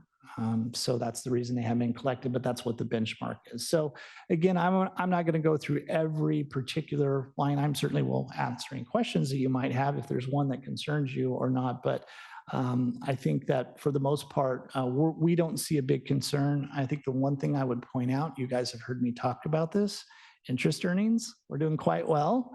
And so that's, again, thanks to the higher interest rates. We were in the past around 11%. We're up to about 31% at this point. So that's good. We're continuing to see great returns there. In terms of just the other boxes on the left, again, I would point out the dedicated capital project resource at 46.5 million and only 3.05 received. Again, back to the Oregon Judicial Department piece. That is one of the big pieces, but and a lot of the dollars that we actually do have for the courthouse project, as you recall, we issued bonds back last May. So we've actually already have those monies. That's what's earning some of our interest in our pool, so that that wouldn't be recognized as a revenue estimate here. So again, we want to continue to watch this. This is so important on this particular area. I think as we go forward, we are doing some analysis. I think it's safe to say, to be transparent. I mean, we are looking at some of our ending balances from last binding and beginning for this, and that's going to be some analysis that we want to be able to do just to make sure that we're in alignment. I think we saw perhaps a little less than what we were anticipating, but again, we're working together as a team to try to figure out if there's any risk, and that would probably be something more in the next report that you would get. So let's talk about the red. Here's the areas that I think from our standpoint, we really need to watch and where we could be having some issues. So community development revenue, this is an area, and actually I'm going to just say the next two areas, community development revenue and record and elections revenue. And this is specifically to one thing. Housing starts. I mean, obviously we all know there's a lot of cooling in terms of housing starts, in terms of building. We also know interest rates aren't what they used to be, so it's not as easy to go out and refinance, and that has an impact on recording fees. So if you're having less, again, refinances, less buying of houses, you're going to see less revenues. And that really is what we're looking at in both community development and records and elections. First with the building permit revenues, we've seen a trend that actually started, great timing, of course, right after we had done our estimates going for the 23-25 binding about November of December of 2022. We've seen a decline in what we had traditionally got, and it's continued to decline and decline. So we are, and Marilee to my left here is working very closely with community development on this issue. But I guess it's fair to say that if that trend continues, we could be looking about $700,000 less than what we had thought in relation to that, which typically in this particular fund, because it's all general fund, it would mean perhaps pressures on the discretionary. Now, we're going to do everything we can to mitigate that. We're working very closely with Darren. There are some options with some of our expenses, and I think we've already chipped away a little bit at what that is. Most important is we need the revenue to turn around. And so that's what we're going to continue to watch closely. In terms of records of elections, kind of the same story. You're not seeing this the level that you would expect. So we estimate about $200,000. And this is a relatively small budget. It's a good and a bad thing. From a good standpoint, it's a little bit easier to mitigate those numbers when something goes wrong, but also it's so very dependent. I mean, you need every dime in terms of being able to run a small department. So we're going to be working very closely with James as we watch that. But this is, again, two areas I just want to really flag for you that could have potential financial issues. And then the last area, and I guess I would just say this is the natural areas, parks and events. This is both revenues and expenses. So you might remember if you go quickly back to the little colorful chart, you can see there was like one red area that we had mentioned. And this is, again, it's at 25%, but I think it's safe to say that there are some areas that, sorry about that, that are really going to need to be watched. One of the big issues around expenses was some purchase for vehicles, or a vehicle, I should say, that I think probably was some time back. And if we all know with COVID, supply chains really slowed down. And when those things happen, people forget they've made commitments and obligations. And suddenly, one day, a vehicle arrives and that budget's well gone, and then surprise. And that's really what we got here. I know that's a very simplistic way of looking at it, but that's what we got hit with, and essentially $225,000 of unanticipated budget that we, or cost that we had to take care of. So I think that was, the biggest part of this. I know that Marilee thinks that that's probably the area that, really has, that we will need to mitigate. We think that we know we can deal with this. It's sort of a good news, bad news. Good news is that you do have transit lodging tax that has been, accumulating, and that can be a source to be able to support this. Or at least mitigate some of the impacts, not directly for the vehicle, because I don't want Vance to get after me, but specifically in terms of mitigating the fare issue, we believe we can do that. So that's the good news. The bad news is that's dollars that I know we all have been trying to accumulate for capital opportunities for the master plan.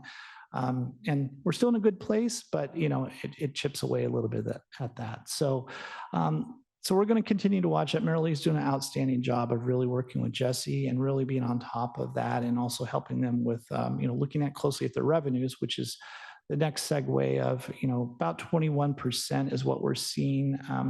I'd say that's been about 2% below average, but there again, this is a difficult one because of COVID. When you start looking at historical averages and you have the fair and what everything that was going on there, it's difficult. So I would say more, if you go back pre-pandemic, about 25% is where we would want to be. But when you look at it, when you see, again, it's always the devil's in the detail, you start to break it down. The fair revenue is about, they're at 42% of what was projected in 23-25. Of course, we'd like to see that 50%. That's, we've done one fair, so half and half. So that is a little bit lower than what, we feel like we would need to support the fair. And that's something, again, we need to be looking at and thinking about going forward. Charges for services, this is a positive area. We're, about 28%. So this is a lot of your campgrounds, your facilities rentals, a lot of those different types of things. We're at 20%, 8%. And, 2 years ago, we were at 18. So again, a measurement against your budget, as long as you're doing budget correctly, then that's a pretty good indication that you're on track. The one that's a little weird, though, is TLT. And I don't want to scare you with these numbers, because you would look at it and think, you're at 15% compared to 19%.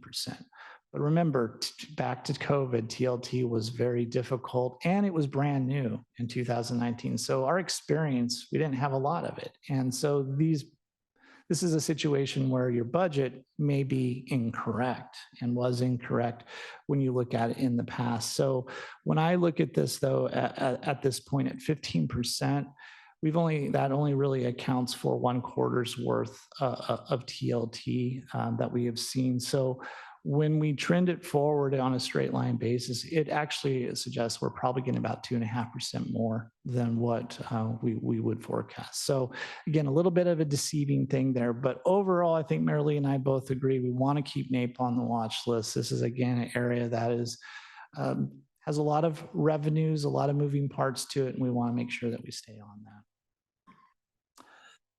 that. So let me just quickly pause. I'm going to try to stay right on time. Quickly pause on everything that's county, because I'm just going to transition. Really, I'm going to talk to this very quickly in terms of service districts, but any questions in terms of the departments, in terms of the county-wide budget at this point? Yes, and just to acknowledge an item that we did not highlight, and that is from the overall table. Public Works is green, right? But we know that Fleet Services is still on the watch list, and just want to acknowledge that. And I understand that you all will be back to us with a special report about Fleet, just as you will with a special report about the clinics, but it's just not ripe yet. Yeah, Commissioner Oger, thank you so much, and great catch and great memory. You are absolutely right. I mean, from a holistic, this is again, and I probably should have made similar to what I had done with the Sheriff's Office, a comment around green, because overall, I think when you start to look at everything together, it can kind of get buried a little bit. But this is an area that absolutely. As soon as we get the CHC rebalance, I think that was next on our list to be able to take that back up and figure remedies going forward. So thank you very much for bringing that up. Going back to the red, yellow, green slide, NAPE on the far right column is 25%, but shouldn't that be yellow or? Well, this was a conversation that I think Marilee and I had a lot of conversation. Again, this is I'll call it CFO discretion. How's that? So you're right. When you look at it from a threshold standpoint, it would suggest it's green or yellow. I think these are expenses, again, because of the $225,000 that I had mentioned, because of the fair situation, because if you're looking at the fair, I mean, your revenue is at 42%, your expenses are, 50%. So keep going. And I know that has happened before, and certainly, but that means that you start to eat up some of the TLT money that I know that there has also been some thoughts about future investments in relation to that. So I felt like I needed to really flag that because it is an area I think we can control. But I'll invite Marilee. Marilee, is there anything you want to add? I think you concurred with me, but.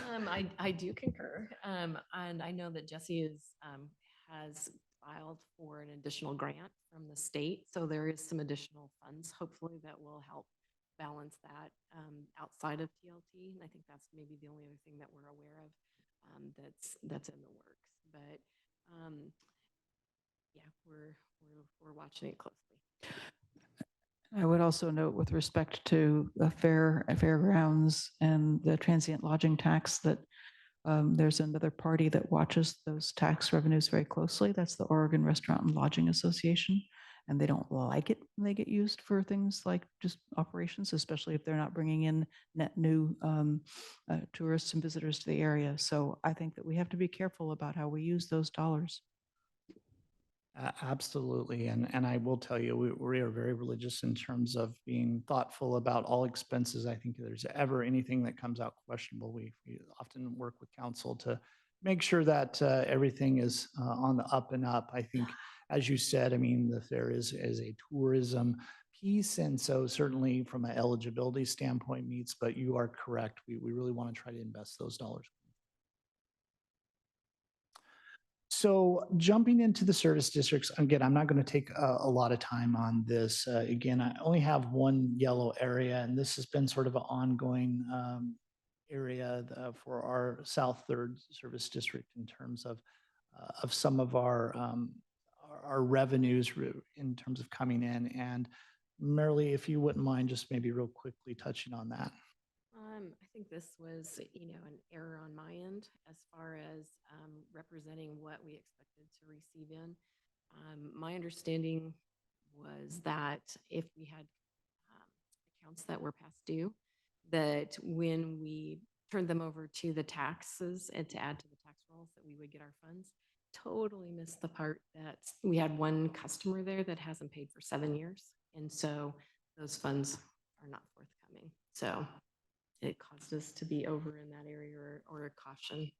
So we do have our service districts budgets coming up. So this will be a discussion that we put forward. I do think, in looking at just from a total standpoint, I don't think we're going to create any budgetary hole, but it may require some adjustments going forward.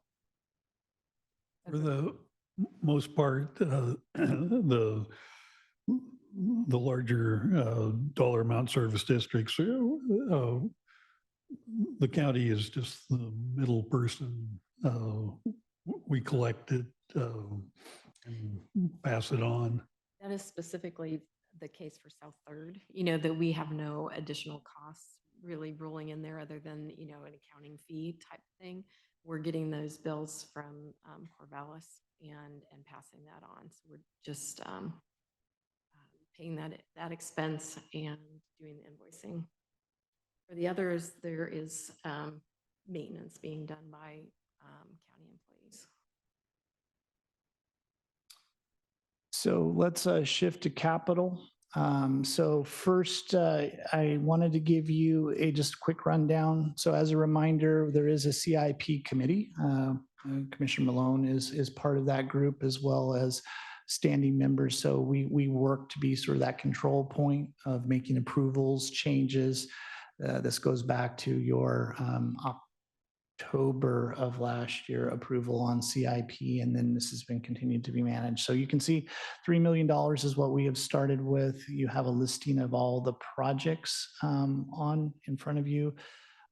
Don't get too concerned with the expended piece. I know it's 176,000, but Marilee has been working with every one of the project sponsors on this in terms of the departments. And I think, for the most part, we feel pretty good. A couple projects, though, I would point out that are likely, I don't want to say in trouble, but maybe at risk in terms of completion, and not because of lack of effort, but sometimes cases just lack of money to be able to do it. The historic courthouse roof replacement, difficult, challenging project in terms of getting a contractor to really work on that. I think it's safe to say that our bids that came in were well in excess of what $350,000 was. So I think that's something we're going to have to go back and look at and figure out how we address that. I think there's some opportunities that we'll talk with the CIP board about. There is still a boiler that's at risk, and there might be some opportunities to think about putting that towards something there. But the roof may take a little bit more robust strategy going forward in terms of finding the dollars. The other one I want to just point out is the Salmonberry Campground retaining wall for $40,000, and this will actually be an adjustment. Am I saying this right? No, I'm not saying this right. This is not the one that we're shifting. The well was moved off. Adjusted up. Okay. I stand corrected, sorry. So that was an adjustment that was made in terms of this, but everything else, I think for the most part is on track. The CIP committee did have some questions about the community development systems. There was some miscommunication in terms of that, particularly related to match, but I think we're on track in relation to that. Marilee, any others we'd want to point out at this point? Everything is seemingly on track.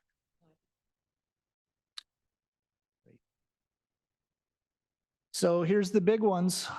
So this is not, so the first thing I will say is this is not, I guess, everything. What I'd love to see at some point is that we also have what I call the roads projects on here. There's, Marilee has been doing a lot of work with Laurel and really kind of getting on top of those to make sure that you have that information. What's the status? What's the prioritization of those?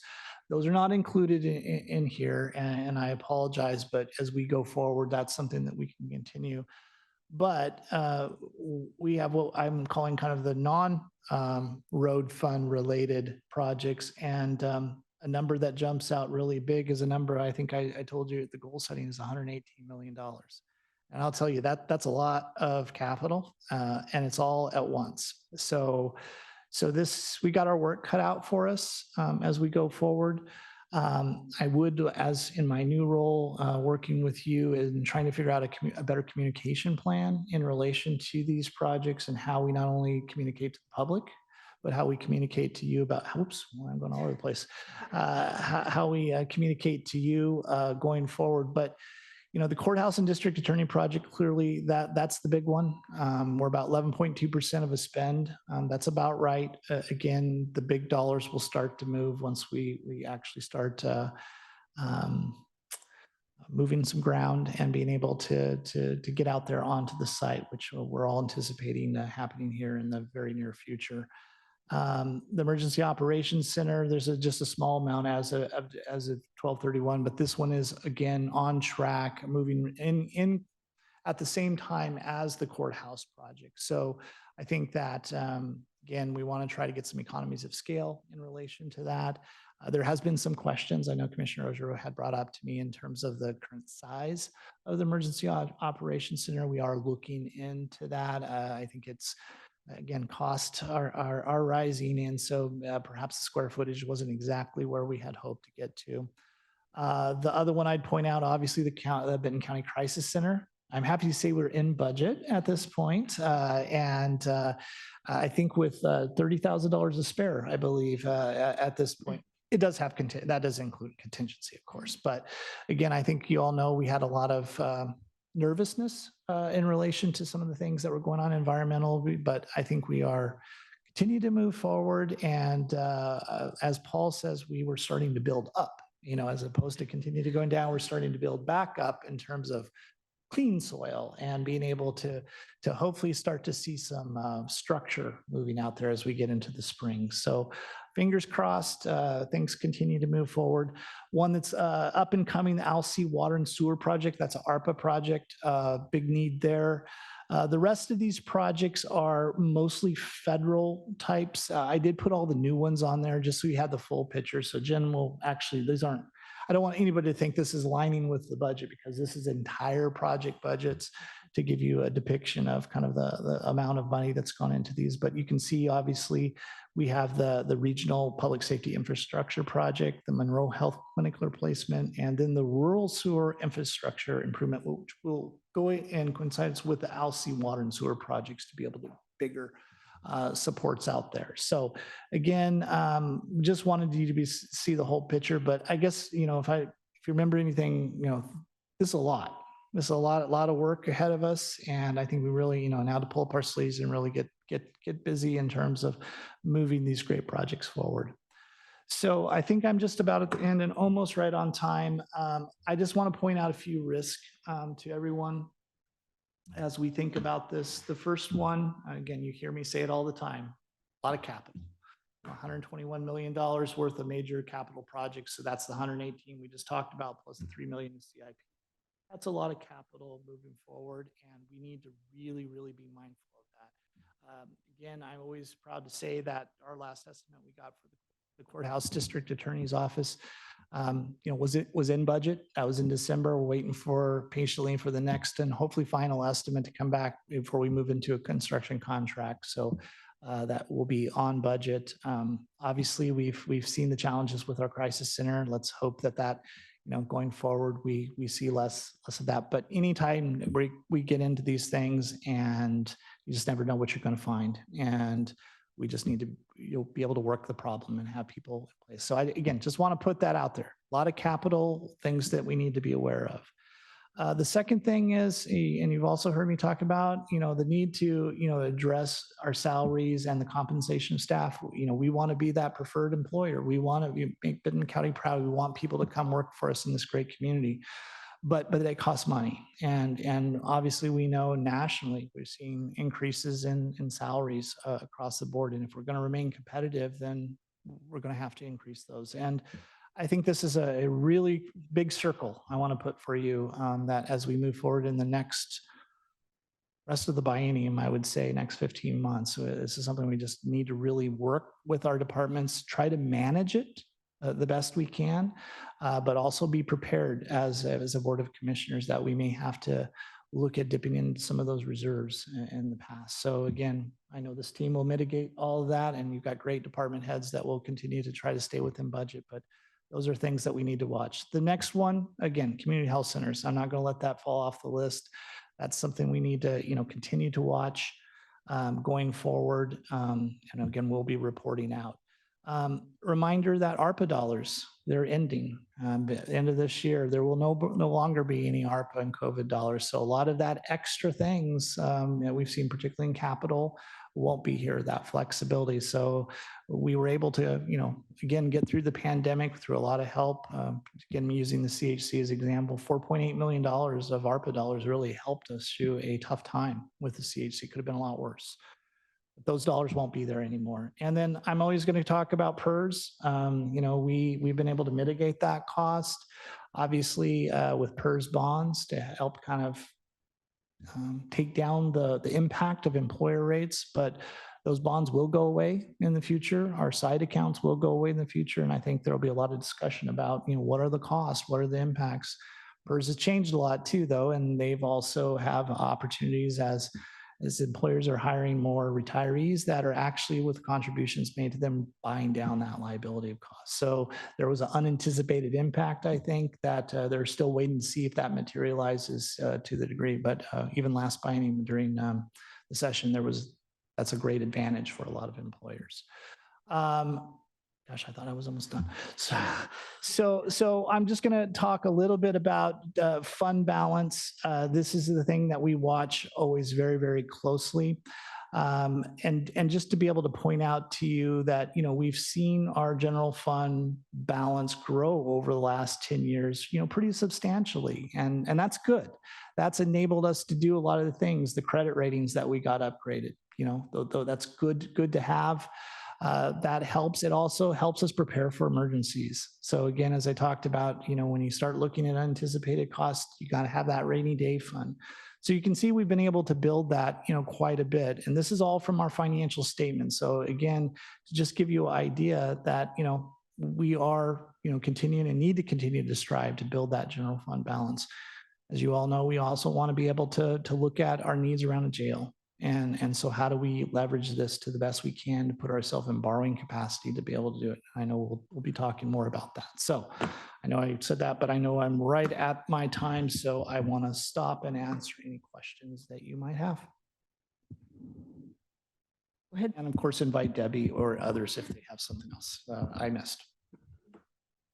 Well, having been here a few years, I think these reports keep getting better as far as clarity, and I'm a big fan of red, yellow, and green lights, and so this is helpful. We do have a lot going on, and Rick, you mentioned the importance of tracking some of these large projects as far as fiscal impacts, but it's also close to exciting. You think of the crisis center, and apparently we've stopped going down, and so communication really is important to kind of give updates on some of these large projects, and so our communication people can get the word out to the wider community that things are happening, we're on track, and at some point we can talk about completion dates, and or we're halfway there, kind of, and it's a exciting story, and we need to make sure the community knows about it, but appreciate the thoroughness and not burying this in too much detail. Yeah, thank you for that, Commissioner. And again, the nice thing about my new role, I get to go from maybe doom and gloom and maybe smile a little bit and tell all the good things, because you're right. As much as I always am the guy saying, well, gosh, we have to be thoughtful of the dollars. We have to make sure that, we're mitigating the risk. There also is, like you said, an excitement about this, and how do we tell the world and the community about it? We have a great opportunity in front of us to really make some huge infrastructure and facilities improvements for our community. And so that's something to celebrate. So I certainly will be working with all of you on a communication plan in relation to that going forward. I want to say thank you. I'm very pleased with this presentation and all of this information. This is great. Thank you. I really appreciate the ease of access for community members to be able to see all this information in one place. It's easy to find. It's transparent. I really appreciate that. I also wanted to just, as one commissioner, encourage the non-road or the road fund projects. I think it's so easy, out of sight, out of mind. And it's something that I remember being sort of alarmed about before I was ever a commissioner, going, holy moly, what do they have, all those projects? So it would just be great to be able to track that. Thank you. Commissioner Wise, thanks for bringing that up. And I think both Marilee and I agree. And this is the great thing about having our analyst team put together, when you have people that can then really start to dive into it. And I can assure you, Marilee is with Laurel quite a bit, and she has been working on it. So I think going forward, Debbie and team will do a much better job than I in terms of giving you the bigger picture and include the road fund. But you're absolutely correct. Thank you. I wanted to go back to your fund balance diagram. I appreciate seeing that. That's very useful. And I, as you know, love to see rates per geographic area or trend over time, so that I can see what the numbers actually mean relative to other dynamics. And I was just looking at it and thinking, the big jumps, say in 2018, that's when marijuana tax was coming in and we didn't have it budgeted. And then 2019, the transient lodging tax, which is, again, as you mentioned before, we're amassing so that we have it for projects at the fairgrounds for capital construction. And then the 2021, I can only assume that that's cost savings associated with COVID because we did not hire, we had a hiring freeze. And so we were able to save there. So it's interesting to see where those savings come from. Yeah. As we think about how we want to use them as well, because a lot of those are one time.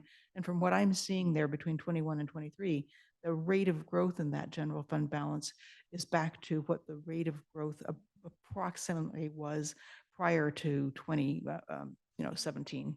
Yeah, no, great observation, Chair Ogerow. And I think you hit it. I mean, it's a combination of things like Debbie was saying, and we got a lot of COVID dollars that came in. So there was ARPA, but then there was also CARES COVID before then. And a lot of that was eligible to be used for operation cost.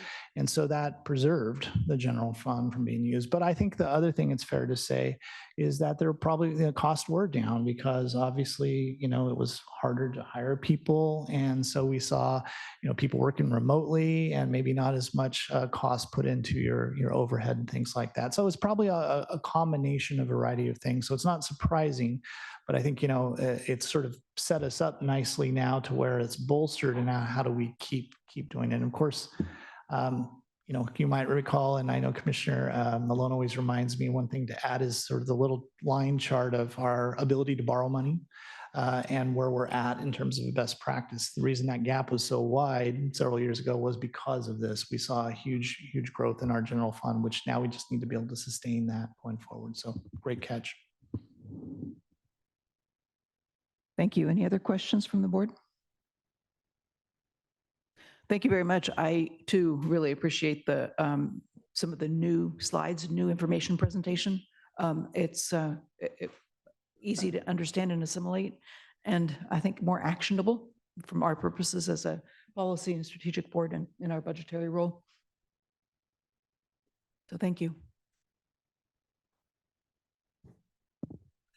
Ready for a motion? Yes, to accept the report. I move to accept receipt of the semi-annual finance report for the reporting period ending December 31st, 2023, in accordance with section 5.1 of the county finance and budget policies. Second. All in favor, please signify with an aye. Aye. Aye. Aye. Thank you. Thank you. And now we'll move backwards to old business and our update regarding adult drug treatment court with presiding district court Judge Matt Donahue and Rick Krager, Assistant County Administrator.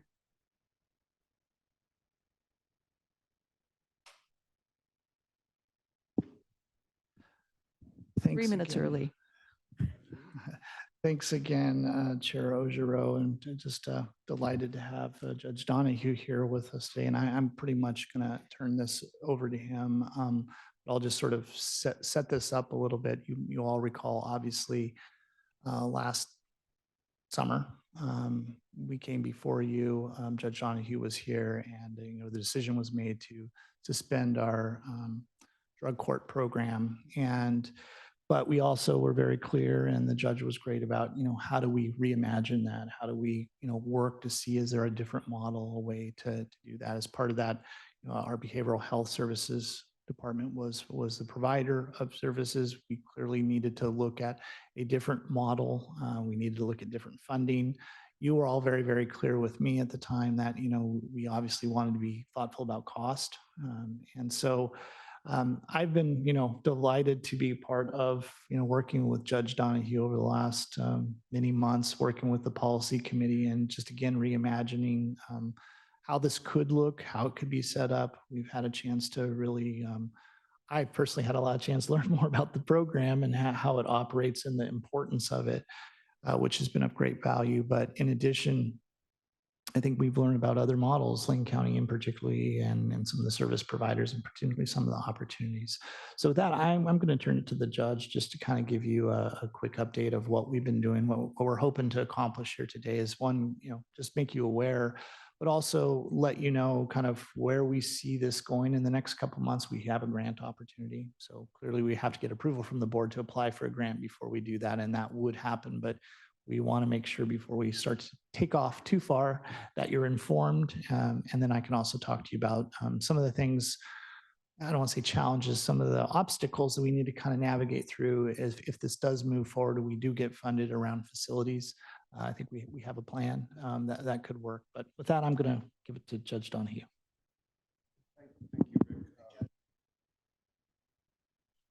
And thank you, Rick, for the introduction and also all the work that you and your folks have been doing as far as helping us out with the budgeting and the grant application that we're working on, and all the work that we've been doing, before that to try and get the treatment court program back up and running here in Benton County. So, and I really have enjoyed working with you and looking forward to working with you in the future here. And so again, giving you folks a bit of an update from where we left off. And I think we talked, I think it was last August when we suspended the program. And the intention when we suspended the program, it was primarily due to a lack of a treatment court services provider for substance use disorder services. And the goal was to try and identify a new provider. And once we do that, kind of circle back around, re-examine the program. The treatment court provider issue was one of the issues that we had to address. The other was, but the loss of the treatment of Benton County as a treatment court provider was a function of quite a few things, one of which was the drop in the census for the program. And the census for the program at the time, I think when we suspended, it was around 7 or 8 participants. That was off from, I believe, a high of 21 or 22 folks prior to the pandemic shutdown. So we had a couple of issues there with Measure 110, with the pandemic shutdown. I think that as far as the pandemic and the docketing issues that it created, I think those things are starting to work themselves out. However, one of the things we've always looked at is trying to incentivize participation in the program. So that's another thing that we've kind of backed up and have been examining, and our policy committee, which has been moving forward since the suspension, is addressing those issues. And as part of our grant application process, those are going to be some of the questions we'll be looking at is, what is a sustainable census? How do we bring our target population of high risk, high needs folks, and what services to provide to make them as successful as possible? So there's a lot of things going on in the treatment court right now as far as adjustments and improvements that we hope to be making as part of this kind of pause in the process, which it is. And what I wanted to go over is just the 2 opportunities that we have to get the process restarted. So again, I mentioned that the reason we actually suspended the program was the loss of our treatment provider, which was at that time the county. So what we've been looking for is whether we can identify another substance use disorder treatment provider who is familiar with treatment court best practices as well as substance use disorder best practices who'd be a good fit for the program. We have been doing that, and we have been looking and have identified one provider who is currently providing treatment court services for I believe the Lane County treatment courts, and also I believe they may be even providing some services for Lynn County courts as well. And again, it'll be a competitive bidding process, so we're continuing to look around for any other providers, but we have it. The policy committee has talked with them, and I think that it looks like a good fit if we can move forward with the financing. So we're in the process of, again, identifying any treatment court providers who may be able to provide those services.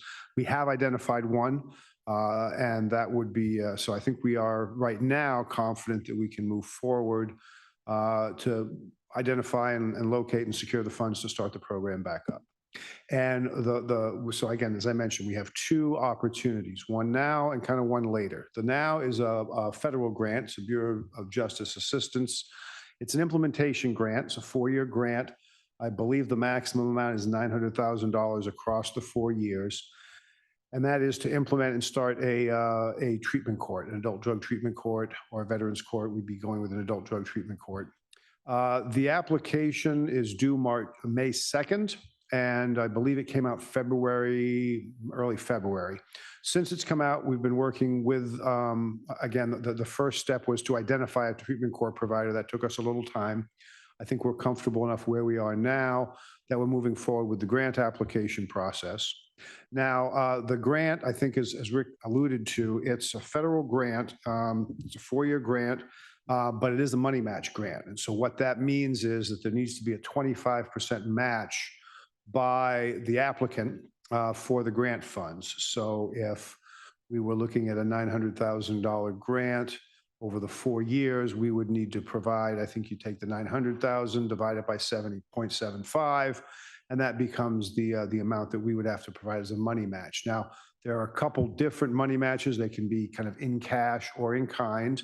And I believe the salary costs for the individuals who are going to be participating in the program, and that would include the judges, court staff, probation, district attorney's office.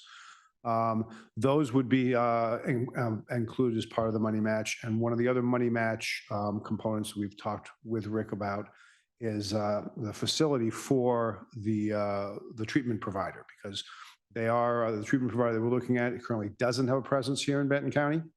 And bringing them in, we would need to bring them in for treatment court operations. That would include providing substance use disorders treatment services, UA services, and probably some counseling services. Now, we did have the storefront there just north of the, just west of the courthouse there on Monroe. And I have talked with Rick about that, and that's something that I guess is an ongoing issue. It sounds like there's some, and I'll leave that to him as far as where we are on that process. But I think we have, or are looking at identifying, and I think we have been successful in identifying maybe a 2-step process for getting into those facilities. And I think that money match would assist us in getting over the line as far as that. Now, the other thing that recently happened was one of the things that these treatment court grants will fund is a treatment court coordinator. However, the legislature, this legislative session approved funding, and this was a change because historically, treatment court coordinators have been funded through the CJC's implementation and sustainability grant process. So they've been OJD employees, but they've been funded through the CJC grant. The legislature, this last legislative session, went and directly funded those treatment court coordinators through the Oregon Judicial Department. Now, it looks like funding was provided, and I worked with our folks at OJD and got us into the request. So I believe funding has been made and approved for a treatment court coordinator for Benton County Circuit Court.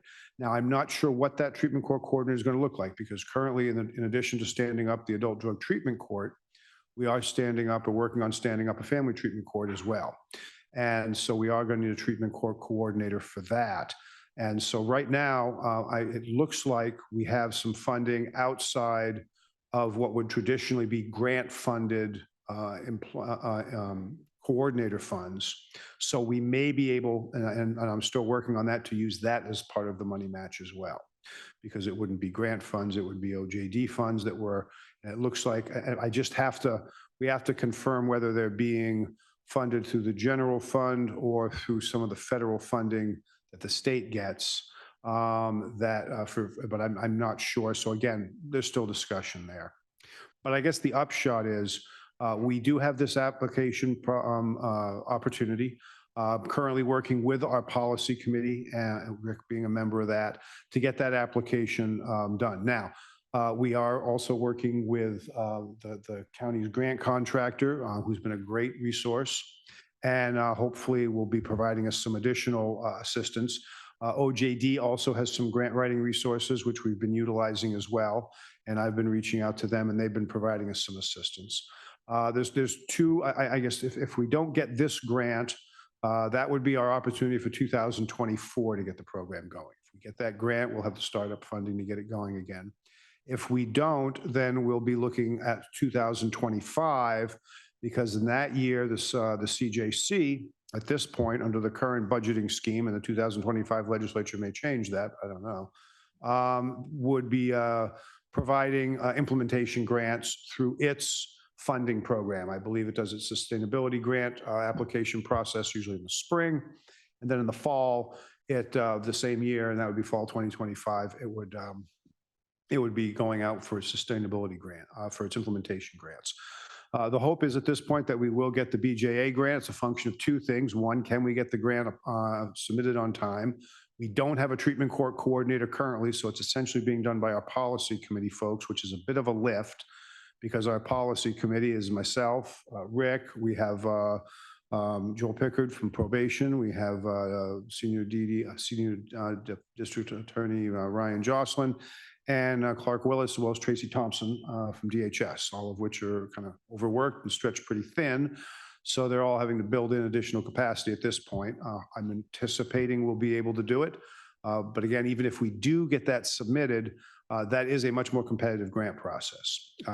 So that's the CJC grant process in 2025, I think, will be have a higher percentage of success to each applicant because, again, it's a statewide fund for state programs. But given where we are, I think I'm pretty confident that if we can get this grant application in, that we stand a significant probability of getting it approved. And once we do that, we can move forward with the program. But again, there are going to be some things that we are going to need from the county. The first is, again, it is a federal grant, and like the state grants, the court itself can't directly apply. So the county would need to apply for and administer the grant. I believe because it is a federal grant, and Rick, I don't know if Rick probably has a better handle on this. I think they still have their 10% administrative allowance. So 10% of that would be used for administrative costs. I think that at this point, we would probably have some contracting requirements. I can think of at least two, most likely substance use disorder treatment services above and beyond OHP recapture and peer support. So those would be contracts that would be part of the grant administration process. So that's kind of where we are. I anticipate at this point, hopefully getting that grant in. We'll give you updates, as you folks need as far as where we are in that process. I don't anticipate we'll be able to get back to you, anytime, when we need to, but I anticipate probably getting back with some updates as far as how's the grant writing process going. And I believe the commissioners need to approve the actual application. But where we are now is we are moving forward on that process. We do have a lot of resources that we have put into the process, and I anticipate us being successful in the application as well as meeting the money match requirements. And I'll just add before any of your questions, just real quickly to what Judge Donahue was saying. So CFM is engaged in this. So Michael Skipper is all over this. So he will be working with us to provide that grant assistance. I think as the judge mentioned, the whole state coordinator is a key piece. You all asked me back last summer, is that, what would the cost be to the county? Can the county absorb any kind of work? And I think my response was that, well, if you're just talking about grant administration, that's one thing. If you're talking about the program administration, that's something quite different. And so I think I feel really good in terms of that particular resource being in place. Like the judge said, there is a 10% de minimis that is on most of these grants. And I feel, we could cover our central cost allocation, or we could use it as match if necessary, because again, I don't see this being a huge lift as it relates to the amount of work, because again, the service provider will be contracted. So I see probably a couple contracts that we'd have to procure. And then of course there's the ongoing grant management. So I just wanted to assure you of that. I think the biggest thing is the facilities. And I think that there is an opportunity that we have in talking to behavioral health eventually when we get to move in or expand in our new building down the street. It will free up an opportunity at the Humphrey Hoyer building, which is where the ADDC was before, and actually works very well from a security standpoint. So that's the ideal. Fortunately, there's a timing issue around that. We have to, of course, make sure we have room down the street, and there are still a couple tenants that we have in that. So we have to manage to that. So the likely and the earliest that wouldn't be until probably the spring of 2025 or somewhere around. But we also have an opportunity at our rental facility, which it does appear that we are going to continue to have that lease just because we have to for the next year. And so one of the things I've been talking to Vance and Paul about is that if there's a need, this would be primary place. And I think in talking to the policy committee, they really felt that that location actually would work really well for this particular program. Again, it would be sort of a stopgap because ideally we want to be able to place it in our facilities. But this could at least serve a purpose if we still have to incur cost for the next year related to that building.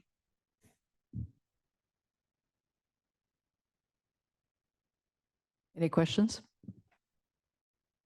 When you talk about the lease building, you're talking about the building that the children and families counseling is currently in. The one they'll leave, yeah. And right now, of course, knock on wood, but we think July would be is what we're hearing in terms of them moving in. But we also know sometimes those can be delayed. But I think if they did, that would, again, if we get this grant, what Michael's telling us, I think he said August would be likely that we would get notification if we got an award or not. I think based on what I saw, it looks like there'll be 10 awards nationwide. So it probably will be, highly competitive, but we would likely know by August. And then of course there'd need to be ramp up time. So again, that could serve as a stopgap until we get to the place of the Humphrey Hoyer being freed up. And my other question, I think you've answered, Rick, just what kind of financial obligation if we got the grant that the county would be obliged for. Yeah, so you guys have been on my shoulder this whole time because you're very clear that we needed to make sure that we mitigated, any and all costs as much as we can. And like the judge said, the nice thing about this grant is the in-kind piece. So the in-kind piece, the judge's time, my time, the state coordinator's time, if we have that in place, all of that is acceptable match under this grant. So we can in-kind a lot of the time, all of our policy members that participate, the time and effort that they put forward. And then, so again, I think the facilities piece, I would look at as a potential opportunity for a match as well, but that's something we just have to kind of wait and see. But at least initially, that would be a county donation because again, we're going to be paying for a facility that basically would be empty. So this is a great opportunity. Thank you. I would like to say I'm supportive. Great work. I'm tentatively or hesitantly excited.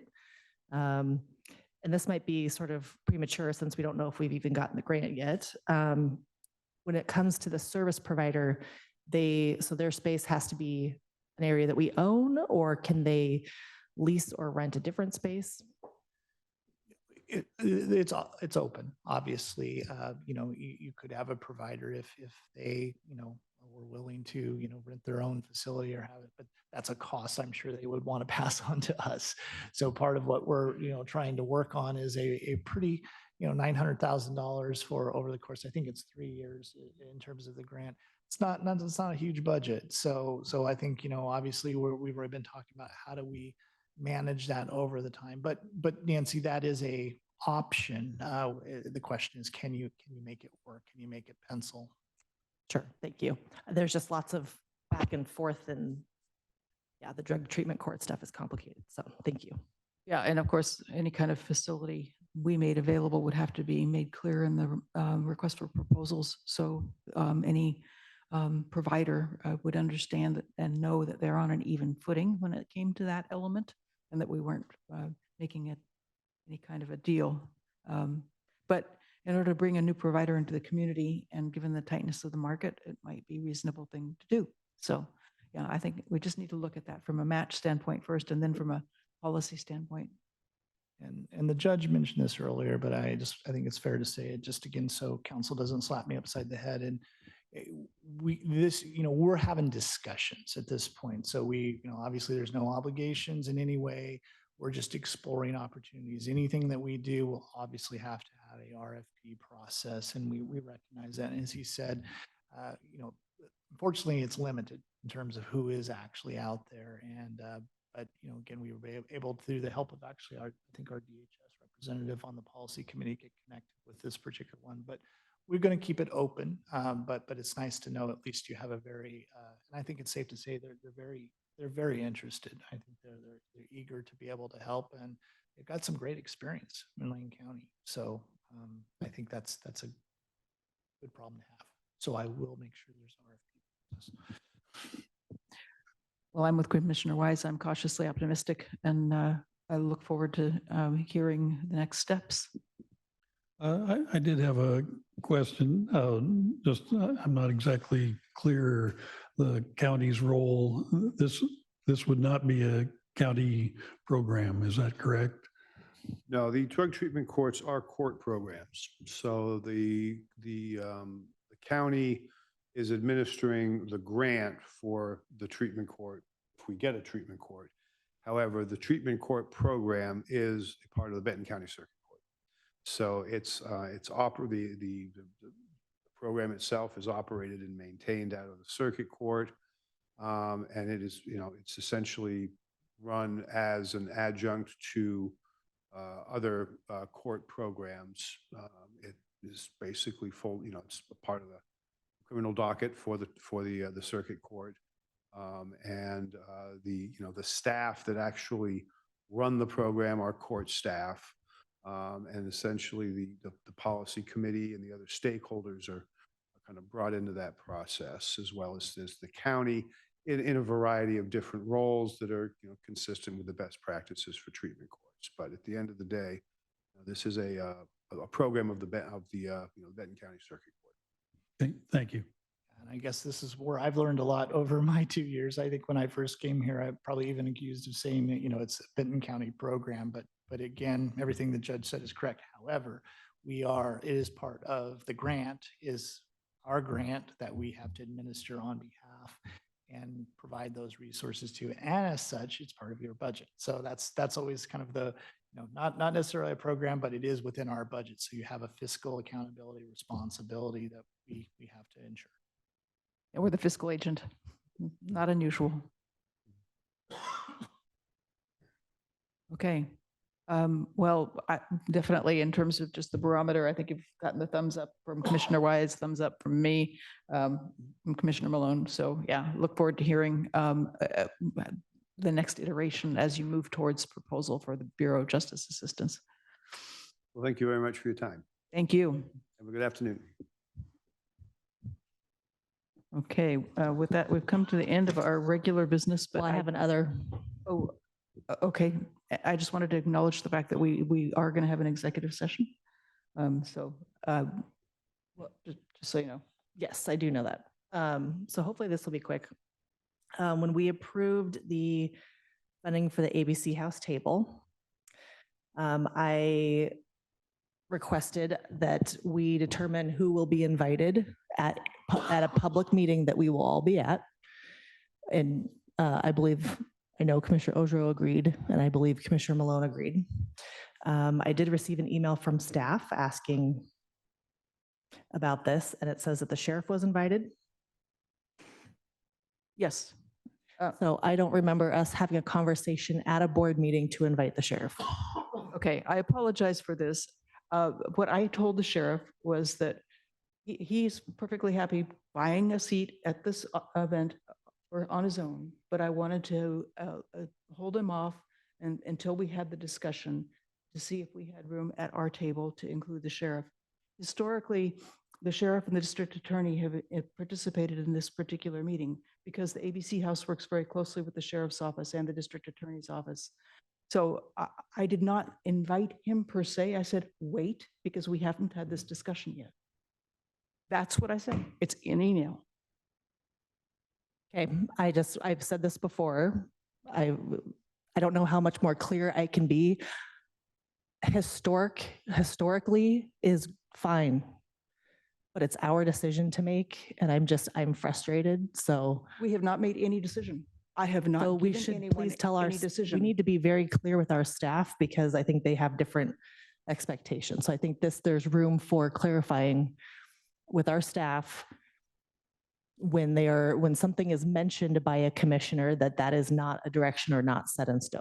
So I think there's room for clarification there. That's probably the role of the county administrator. Okay, the staff person involved was copied on the correspondence with the sheriff. I apologize if there was any ambiguity, but I was very clear in my message that nothing was final until we three had a discussion on this matter. I'd be happy to resolve it as soon as possible. I don't like this indefiniteness. It's difficult. We just need to make decisions. All three of us together. Thank you for clarifying. I appreciate that. If you could send me the email, that would be helpful for me. Okay, and when would you like to have this discussion and make a decision about invitees? Well, as soon as we can, put it on an agenda. I requested it to be talked about at a meeting, so. We brought it up at the last goal setting and the intent was to do it then, but it didn't seem like the time was ripe. So I guess we'll just hold it off. We can either do it right now or we can hold it off until the next goal setting agenda. I'm not prepared to talk about it right now, and I know our meeting is going long. Okay, then we will talk about it at our next meeting, which is goal setting next week. Okay, thank you. I thought goal setting meeting wasn't going to be until mid of next month. I'm sorry, I have my time is mixed up. You're right. Okay. Yes, April 9th is next goal setting. Well, I'd rather do it much sooner than that because the event is prior to that time. I think the event is on the 4th. It is on the 4th. We yeah. need to make this decision sooner rather than later. It's because time is marching on.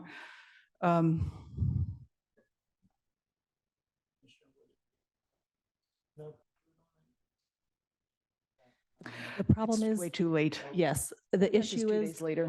it's unfair for us to ask people at the last minute to come and, oh, hope you have a suit, hope you have a nice dress. Like people already have plans. I don't like having an empty table at these kinds of things. And I don't like putting staff or people in an awkward position by asking them at the last minute. So I have a meeting with you guys on Wednesday if you want me to tack it on to that meeting next Wednesday. perfect. Look at that, solving problems. Thank you. Thank you. That would be great.